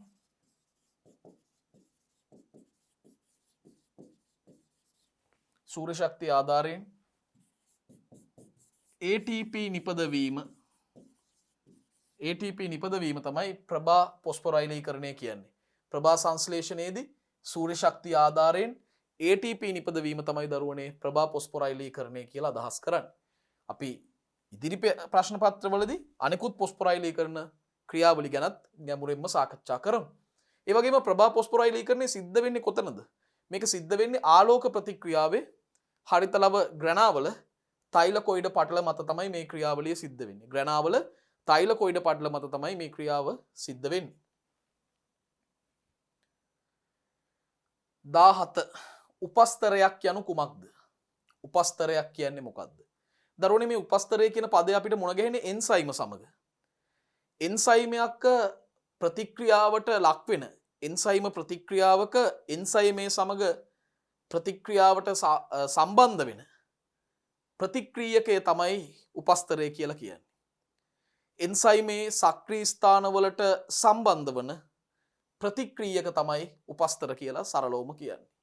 එහෙනම් උපස්තරයක් යනු කුමක්ද? අපිට ලියන්න පුළුවන් එන්සයිමයක සක්‍රීය ස්ථානවලට සම්බන්ධ වන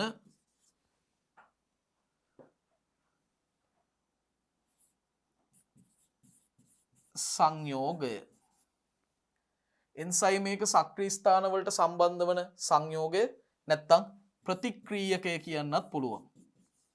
ප්‍රතික්‍රියකය. ඒක තමයි උපස්තරයක් කියලා කියන්නේ. එන්සයිමයක සක්‍රීය ස්ථානවලට සම්බන්ධ වන සංයෝගය නැත්තම් ප්‍රතික්‍රියකය. දැන් අපි එන්සයිමයක් ඇන්දොත් මෙන්න මේ විදිහට මෙන්න එන්සයිමය. මේ තමයි එන්සයිමය. දැන් මේ එන්සයිම වල තියෙන මෙන්න මේ විශේෂ ස්ථාන තියෙනවනේ. මේවට තමයි කියන්නේ සක්‍රීය ස්ථාන කියලා. මේ සක්‍රීය ස්ථාන වලට අනුපූරක හැඩගන්න අණු ඉන්නවා. ඒ අණු ඇවිල්ලා මේ සක්‍රීය ස්ථාන වලට සම්බන්ධ වෙනවා. මෙන්න මේ වගේ හැඩයක් තියෙන අණු.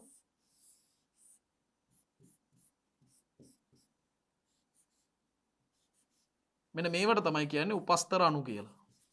දැන් උපස්තර අණු සක්‍රීය ස්ථාන වල හැඩයට සමානයි නෙමෙයි අනුපූරක ස්වභාවයක් තමයි ගන්නෙ. අනුපූරක ස්වභාවයක් ගන්නෙ. මේ උපස්තර අණු ඇවිල්ලා සම්බන්ධ වෙනවා. සම්බන්ධ වුණාම తాවකාලිකව අස්ථායි සංකීර්ණයක් නිර්මාණය වෙනවා. ඒකට අපි කියන්නේ එන්සයිම උපස්තර සංකීර්ණය කියලා. එන්සයිම උපස්තර සංකීර්ණය කියලා ඒ අස්ථායි සංකීර්ණය හඳුන්වන්නේ. හොඳයි. එහෙමනම් 17 වෙනි ප්‍රශ්නයේ විදිහට උපස්තරයක් යන කුමක්ද කියලා සාකච්ඡා කරපු නිසා 18 වෙනි ප්‍රශ්නෙට දැන් අපි යමු වෙමු. අවශෝෂණ වර්ණාවලිය යනු කුමක්ද? ඔන්න හොඳ ප්‍රශ්නයක්. ප්‍රභා සංශ්ලේෂණයෙන්මයි මේ ප්‍රශ්නයත් යොමු වෙන්නේ. දරුවනේ ප්‍රභා සංශ්ලේෂණ ක්‍රියාවලියේදී වැදගත්ම වෙන සංඝටකයක් තමයි ප්‍රභා සංශ්ලේෂී වර්ණක. ඔබ දන්නවා ක්ලෝරොෆිල් සහ කැරොටිනොයිඩ් වර්ණක. ක්ලෝරොෆිල් කියපුවාම අපි ඒකට සිංහලෙන් කියන්නේ හරිත ප්‍රද කියලා. මෙතන ක්ලෝරොෆිල් A ක්ලෝරොෆිල් B කියලා කොළ පැහැති වර්ණක දෙකක් ඉන්නවා. කැරොටිනොයිඩ් කියන වර්ණක සැලකුවොත් එතනදී ඉන්නවා වර්ණක දෙකක් කැරොටින් සහ සැන්තොෆිල්. කැරොටින් තැඹිලි පාටයි සැන්තොෆිල් කහපාට වර්ණයක් තමයි ගන්න. දැන් මේ ප්‍රභා වර්ණකයක් මගින් ආලෝකයේ විවිධ තරංග ආයාම වලින් යුක්ත විකිරණ අවශෝෂණය කරනවා. ඒ අවශෝෂණය කරන සාපේක්ෂ ප්‍රමාණය ප්‍රස්ථාරගත කරොත් අපිට ලැබෙන ප්‍රස්ථාරයට තමයි ඇත්තටම අවශෝෂණ වර්ණාවලිය කියලා කියන්නේ. ප්‍රභා සංශ්ලේෂී වර්ණකයක් මගින් විවිධ තරංග ආයාම වලට අදාළව නැත්නම් විවිධ තරංග ආයාම යටතේදී ආලෝකය අවශෝෂණය කරන සාපේක්ෂ ප්‍රමාණය දැක්වෙන ප්‍රස්ථාරය තමයි අවශෝෂණ වර්ණාවලිය. අමාරු නෑ. ගොඩක් දරුවන් විභාගෙදී අතාරින ප්‍රශ්නයක් තමයි මේ අවශෝෂණ වර්ණාවලිය. අපි ප්‍රශ්න පත්‍ර අධ්‍යයනය කරනකොට දරුවන් ලියපු පිළිතුරු පත්‍ර පරීක්ෂා කරනකොට දැකලා තියෙන දෙයක් තමයි මෙවැනි ප්‍රශ්නවලට දරුවන් හරිම අඩුවෙන් පිළිතුරු ලියන්නේ. ඒ නිසා හරිම ලේසි. මේවට උත්තර ලියන එක අමාරු දේවල් නෙමෙයි. මීට වඩා ගොඩක් සංකීර්ණ ප්‍රශ්න වලටත් ඔබ පිළිතුරු ලියන නිසා මේ වගේ ප්‍රශ්නයක් අතාරින්න එපා. මේ වගේ ප්‍රශ්න වල ලියලම හුරු වෙන්න ඕනේ. හරි. එහෙනම් අපි ලියමු. ප්‍රභා වර්ණකයක් මගින් විවිධ තරංග ආයාම යටතේ වූ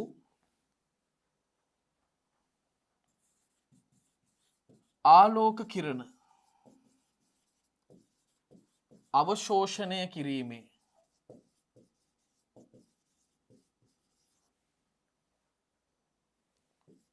සාපේක්ෂ ප්‍රමාණය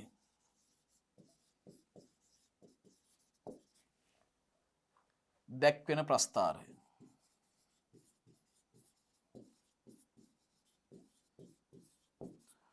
ප්‍රභා වර්ණකයක් මගින් විවිධ තරංගායාම යටතේදී ආලෝක කිරණ අවශෝෂණය කිරීමේ සාපේක්ෂ ප්‍රමාණය දැක්වෙන ප්‍රස්ථාරය තමයි දරුවනේ අවශෝෂණ වර්ණාවලිය කියන්නේ. අවශෝෂණ වර්ණාවලිය කියලා අදහස් කරන්නේ. එhmenan අපි 19 වෙනි ප්‍රශ්නෙට යමු. ජලයේ ප්‍රභා විච්ඡේදනය යනු කුමක්ද? මේක ආලෝක ප්‍රතික්‍රියාවත් එක්ක සම්බන්ධයි. මොකද්ද මේ ජලයේ ප්‍රභා විච්ඡේදනය කියලා අදහස් කරන්නේ? මේ බලන්න. ප්‍රභා පද්ධති දෙක තමයි මම ඇඳලා පෙන්නන්නේ. මේ ප්‍රභා පද්ධති දෙක. අපි ප්‍රභා පද්ධති දෙක පෙන්නන්නේ PS2 කියලා. දැන් මේ ප්‍රභා පද්ධතියක් නිර්මාණය වෙන්නේ කොටස් දෙකකින්. ආලෝක ඵල රැස් කිරීමේ එක් රැස් කිරීමේ සංකීර්ණය සහ ප්‍රතික්‍රියා මධ්‍යස්ථාන සංකීර්ණය කියලා දෙකක් තියෙනවා. දැන් මේ තියෙන්නේ ප්‍රතික්‍රියා මධ්‍යස්ථාන සංකීර්ණය. ඒකේ උඩින්ම ඉන්නවා ප්‍රාථමික ඉලෙක්ට්‍රෝන ප්‍රතිග්‍රාහකය කියලා සංයෝගයක්. ප්‍රාථමික ඉලෙක්ට්‍රෝන ප්‍රතිග්‍රාහකය. ඒ වගේ මෙතන පහලින් ඉන්නවා විශේෂ ක්ලෝරොෆිල් යනු යුගලක්. ඒවට කියන්නේ P680 කියලා. ඒ වගේම ඒ තමයි ප්‍රතික්‍රියා මධ්‍යස්ථාන සංකීර්ණය. දැන් ආලෝක ඵල ලබා ගන්නා සංකීර්ණය තමයි මේ තියෙන්නේ. ඒක අපිට දකින්න පුළුවන් අනිකුත් ප්‍රභා වර්ණක අණු ශ්‍රේණියක් දකින්න පුළුවන්. මෙන්න මෙහෙම. දැන් මේ ආලෝකයේ ෆෝටෝන ශක්තිය ආලෝක කිරණ වල ෆෝටෝන ශක්තිය අවශෝෂණය කරගන්නවා මේ ආලෝක ඵල ලබා ගැනීමේ සංකීර්ණයේ ඉන්න වර්ණක අණු වලින්.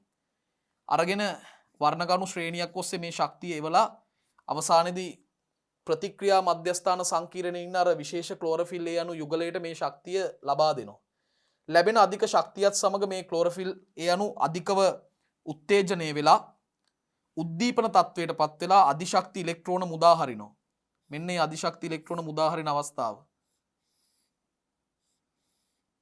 අධිශක්ති ඉලෙක්ට්‍රෝන මුදා හරිනවා.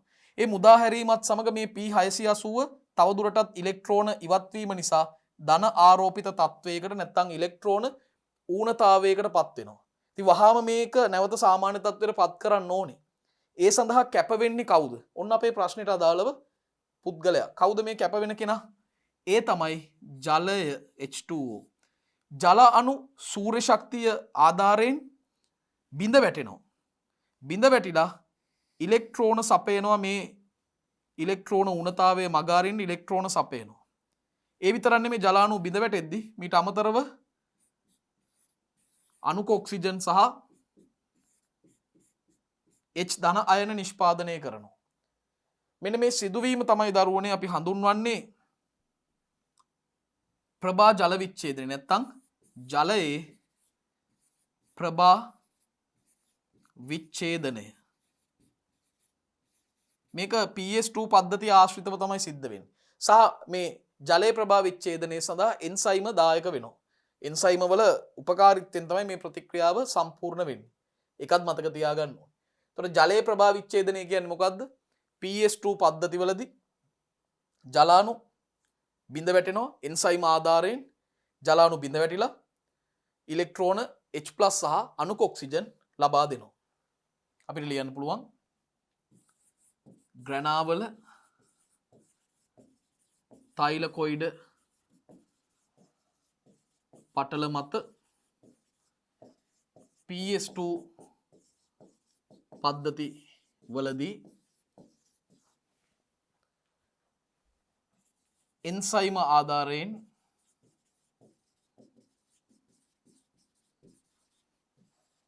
ජල අණු බිඳ වැටි ඉලෙක්ට්‍රෝන H+ හා අණුක ඔක්සිජන් ලබා දීම. ඒක තමයි ජලයේ ප්‍රභා විච්ඡේදනය කියලා අදහස් කරන්නේ. ග්‍රැනාවල තෛලකොයිඩ පටල මත ඉන්න PS2 ප්‍රභා පද්ධති අංක 2 ඒ වල තියෙන එන්සයිම ආධාරයෙන් ජලාණු බිඳ වැටිලා ඉලෙක්ට්‍රෝන ඒ වගේම H+ සහ අණුක ඔක්සිජන් ලබා දීම තමයි ජලයේ ප්‍රභා විච්ඡේදනය කියලා අදහස් කරන්නේ. හරිම සරලයි. මම සියලුම තියරි කරුණු මේ ප්‍රශ්නෙට අදාළව ඔබට පැහැදිලි කරා. මේ සෛද්ධාන්තික කරුණු සියල්ලම පැහැදිලි කරා. ඉතින් මීට අදාළ මේ සටහන් මේ ප්‍රස්ථාර මේ රූප සටහන් හොඳින් අධ්‍යයනය කරන්න දරුවනේ. එතකොට විභාගේ වඩාත් පහසු වෙයි. 20 වෙනි ප්‍රශ්නයට මම යොමු වෙනවා.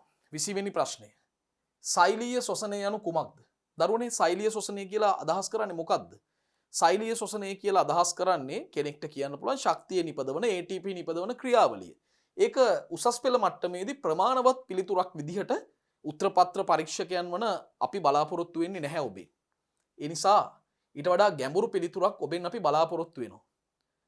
දරුවනේ කාබෝහයිඩ්‍රේට වැනි කාබනික සංයෝග තුල පවතින රසායනික ශක්තිය ඔක්සිකාරක ක්‍රියාවලියක් මගින් පියවරෙන් පියවර අපි ඉංග්‍රීසි භාෂාවෙන් කියනවා ස්ටෙප් බයි ස්ටෙප් පියවරෙන් පියවර නිදහස් කිරීම තමයි සෛලීය ශ්වසනය කියලා අදහස් කරන්නේ.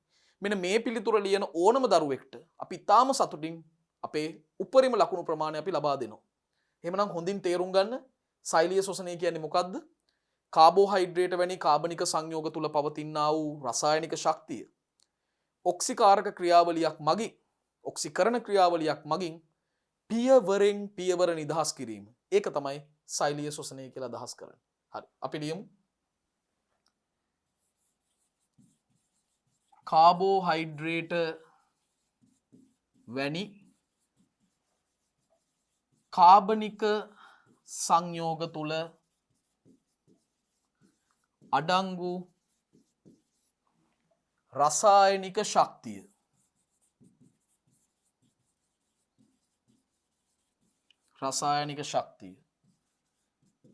ඔක්සිකාරක ක්‍රියාවලියක් මගින්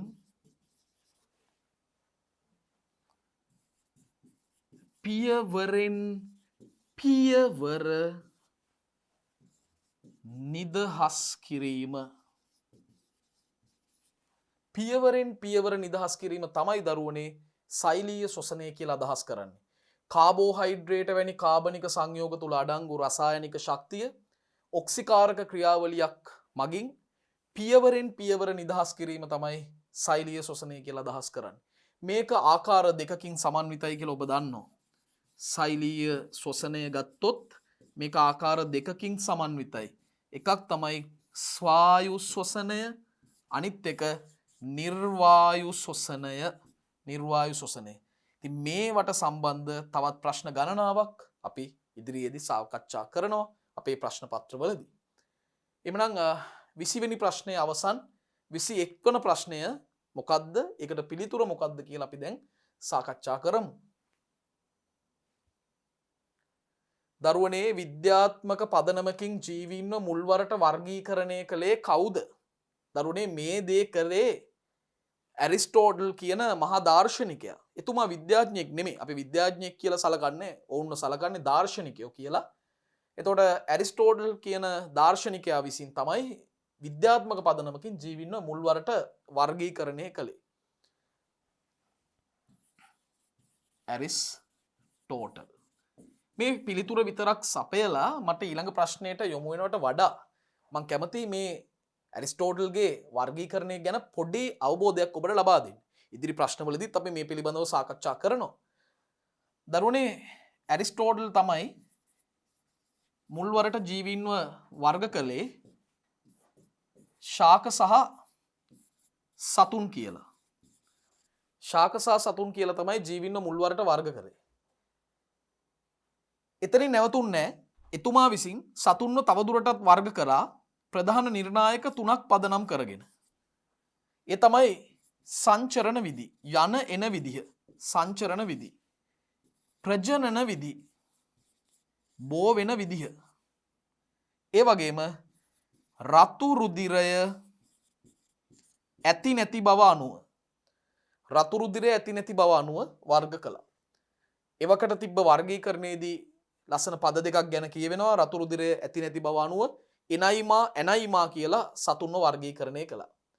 නමුත් මුල් කාලෙදි මේක මේ වර්ගීකරණය නිවැරදි වුණාට පසු කාලිනව මේ සත්ව වර්ගීකරණයේ බොහොමයක් අඩුපාඩු පවතින බව විද්‍යාඥයින් හොයාගත්ත විද්‍යාවේ දියුණුවත් සමග. කොහොම වෙතත් විද්‍යාත්මක පදනමකින් ජීවීන්ව මුල්වරට වර්ගීකරණය කිරීමේ ඒ පුරෝගාමී කර්තව්‍ය ඉටු කිරීමේ ගෞරවය ලැබෙන්නේ ඇරිස්ටෝටල් මහා දාර්ශනිකයාට. ඒක තමයි අපේ 21 වෙනි ප්‍රශ්نين බලාපොරොත්තු වන පිළිතුර. 22 වන ප්‍රශ්නයට යොමු වෙනවා. ඇරිස්ටෝටල් ගැන කතා කරපු නිසාම තවත් විද්‍යාඥයෙක් අපිට මුණ ගැහෙනවා මේ වර්ගීකරණයටම සම්බන්ධව. ඇත්තටම වර්ගීකරණ විද්‍යාවේ වැඩිම කාර්යභාරයක් ඉටු කරපු පුරෝගාමීම පුද්ගලයා තමයි ඇත්තටම නම් කැරොලස් ලිනේයස්. කැරොලස් කාල් ලිනේයස්. එතකොට මේ කැරොලස් ලිනේයස් මහත්මයා විද්‍යාඥයා ඔහු විසින් වර්ගීකරණ විද්‍යාවේ ප්‍රගමණයට සිදු කරපු දේවල් මොනවද? ගොඩක් දේවල් සිද්ධ කරා. එකක් තමයි ශාක සත්ව රාජධානි හඳුන්වා දීම. රාජධානි සංකල්පය මෙතුමා තමයි ඉදිරිපත් කරේ. ප්ලාන්ටේ රාජධානිය සහ ඇනිමාලිය රාජධානිය හඳුන්වා දුන්නේ මෙතුමා. ඒ නිසා අපිට ලියන්න පුළුවන් ශාක හා සත්ව රාජධානි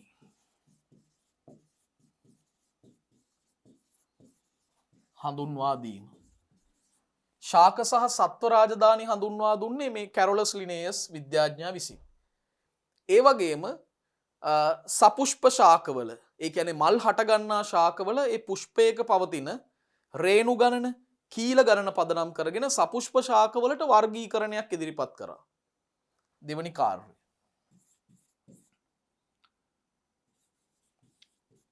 සපුෂ්ප ශාකවල පුෂ්පවල අඩංගු රේණු ගණන, කීල ගණන පදනම් කර ගනිමින්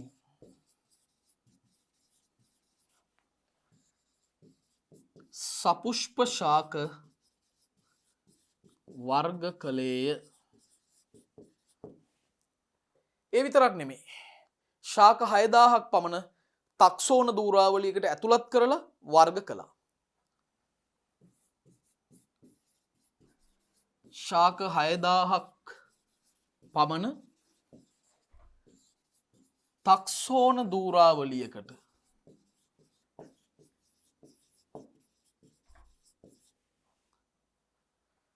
ඇතුළත් කර වර්ග කළේය. ශාක 6000ක් පමණ තක්සෝන දූරාවලියකට ඇතුළත් කරලා වර්ග කළා. මෙතනදී මේ තක්සෝන ටික කියනවා නම් දරුවනේ මෙතනදී යොදාගත්ත තක්සෝන 4ක් ප්‍රධාන වශයෙන්ම තිබ්බා. මොනවද? වර්ගය, ගෝත්‍රය, ගණය විශේෂය කියන තක්සෝන 4 තමයි යොදාගත්තේ. වර්ගය ගෝත්‍රය ගණය විශේෂය කියන තක්සෝන 4.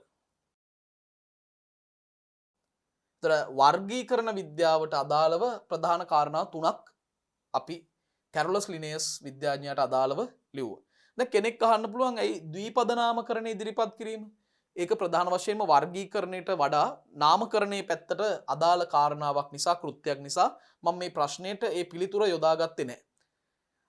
නාමකරණය කියන්නේ වෙනම අංශයක්. ඒ නිසා කැරොලස් ලිනේයස් තමයි ද්විපද නාමකරණය හඳුන්වා දුන්නේ. එතුමාට තමයි ඒ ගෞරවෙ හිමි වෙන්නේ. නමුත් අර වර්ගීකරණ විද්‍යාවට ඒක අදාළ නොවන නිසා ඒක වෙනම ශාස්ත්‍රයක් නිසා මෙතනට පිළිතුරට මම ඒක ගොනු කරේ නැහැ. කෙනෙක්ට අවශ්‍ය නම් ඒ පිළිතුර ලියන්නට බැරි කමක් නැහැ. ලියන්නත් පුළුවන්. එhmenan 22 වෙනි ප්‍රශ්නේ සාකච්ඡා කරපු නිසා 23 වෙනි ප්‍රශ්නයට යමු. රාජධානි පහ වර්ගීකරණයට යොදාගත්ත නිර්ණායක මොනවද? දරුවනේ කවුද මේ රාජධානි පහ වර්ගීකරණ ඉදිරිපත් කරේ? ඒ තමයි රොබර්ට් එච් විටේකර්. මේ බලන්න.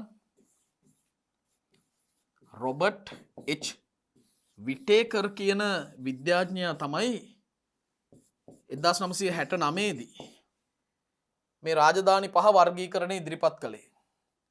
එතුමාගේ රාජධානි පහ තමයි මොනෙරා, මෙතන ප්‍රාග්නියෂ්ටිකයෝ තමයි හිටියේ, ප්‍රොටිස්ටා, ෆන්ගි, ප්ලාන්ටේ සහ ඇනිමාලියා. මෙන්න රාජධානි පහ. මේ රාජධානි පහ වර්ගීකරණයට යොදාගත්ත මූලික නිර්ණායක 3ක් තියෙනවා. ඒ තමයි සෛල සංවිධානය, ශූන්‍යෂ්ටිකද ප්‍රාග්නියෂ්ටිකද කියන බව. සෛල සංවිධානය. දෙවෙනි එක තමයි පරණ විෂය නිර්දේශයේ තිබ්බ සෛල සැකැස්ම කියලා. නමුත් ඔබට තියෙන්නේ ඒක සෛලික බහුසෛලික බව.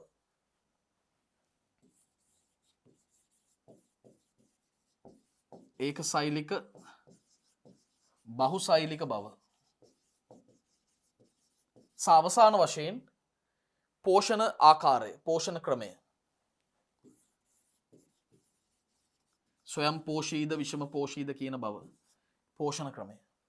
ඒ අනුව රාජධානි පහ වර්ගීකරණයට යොදාගත්ත මූලික නිර්ණායක 3 තමයි සෛල සංවිධානය, ඒ වගේම ඒක සෛලික බහුසෛලික බව සහ පෝෂණ ක්‍රමය. මේ කාරණා තමයි පාදක වුණේ රාජධානි පහ වර්ගීකරණයට රොබර්ට් එච් විටේකර් විද්‍යාඥයාට. 24 වන ප්‍රශ්නයට මම යොමු වෙනවා. වෛරස කෘත්‍රිම කාණ්ඩයක් වීමට හේතුව කුමක්ද? වෛරස කෘත්‍රිම කාණ්ඩයක් වීමට හේතුව කුමක්ද? ආදරණීය දරුවනේ, වෛරස අපි ප්‍රධාන ස්වභාවික ජීවි කාණ්ඩයක් විදිහට සලකන්නේ නැහැ. ඒකට මූලිකම හේතුව තමයි වෛරස වලට කිසිදු සෛලීය සංවිධානයක් නොමැතිවීම. වෛරස අපිට ප්‍රාග්නියෂ්ටික කාණ්ඩයට දාන්නත් බෑ, ශූන්‍යෂ්ටික කාණ්ඩයට දාන්නත් බෑ. දෙකටම අයිති නැති කෙනෙක් තමයි වෛරස කියන්නේ. කිසිදු සෛලීය සංවිධානයක් නැති කෙනෙක්ව ස්වභාවික වර්ගීකරණ කාණ්ඩවලට ඇතුළත් වෙන්නේ නැහැ කියන එක දරුවෝ මතක තියාගන්න ඕනේ. එhmenan කිසිදු සෛලීය සංවිධානයක් නොදැක්වීම, කිසිදු සෛලීය සංවිධානයක් නොමැතිවීම, කිසිදු සෛලීය සංවිධානයක් නොමැතිවීම තමයි වෛරස කෘත්‍රිම කාණ්ඩයක් වීමට මූලිකම හේතුව වෙන්නේ. මූලිකම හේතුව වෙන්නේ. 24 වෙනි ප්‍රශ්නේ සාකච්ඡා කරපු නිසා අපි 25 වෙනි ප්‍රශ්නයට යොමු වෙමු. දැන් අපි 25 වෙනි ප්‍රශ්නේ බලමු. රූප විද්‍යාත්මක විශේෂ සංකල්පය ලියන්න. මොකද්ද මේ රූප විද්‍යාත්මක විශේෂ සංකල්පය කියලා අදහස් කරන්නේ? දරුවනේ, ශරීර හැඩය සහ වෙනත් ව්‍යුහ ලක්ෂණ වැනි විද්‍යාත්මක නිර්ණායක, රූප විද්‍යාත්මක නිර්ණායක භාවිතා කරලා ජීවින්ව වෙන් කර හඳුනා ගැනීම තමයි මේ රූප විද්‍යාත්මක විශේෂ සංකල්පය කියලා අදහස් කරන්නේ. ශරීර හැඩය සහ වෙනත් ව්‍යුහ ලක්ෂණ වැනි රූප විද්‍යාත්මක නිර්ණායක භාවිතා කරලා ජීවින්ව වෙන් කර හඳුනා ගැනීම තමයි රූප විද්‍යාත්මක විශේෂ සංකල්පය කියලා අදහස් කරන්නේ. ඉතින් අපි ඒක ලියමු. අමාරු නෑ, හරිම සරලයි. ශරීර හැඩය හා වෙනත් ව්‍යුහ ලක්ෂණ වැනි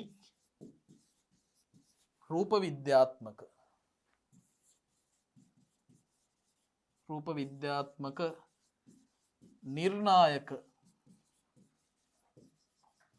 භාවිතා කර ජීවීන් වෙන් කර හඳුනා ගැනීම. එකට තමයි ආදරණීය දරුවනේ කියන්නේ රූප විද්‍යාත්මක විශේෂ සංකල්පය කියලා. එක පාරක් කියමු. ශරීර හැඩය සහ වෙනත් ව්‍යුහ ලක්ෂණ වැනි රූප විද්‍යාත්මක නිර්ණායක භාවිතා කර ජීවීන් වෙන් කර හඳුනා ගැනීම. ජීවීන් වෙන් කර හඳුනා ගැනීම තමයි රූප විද්‍යාත්මක විශේෂ සංකල්පය කියලා අදහස් කරන්නේ.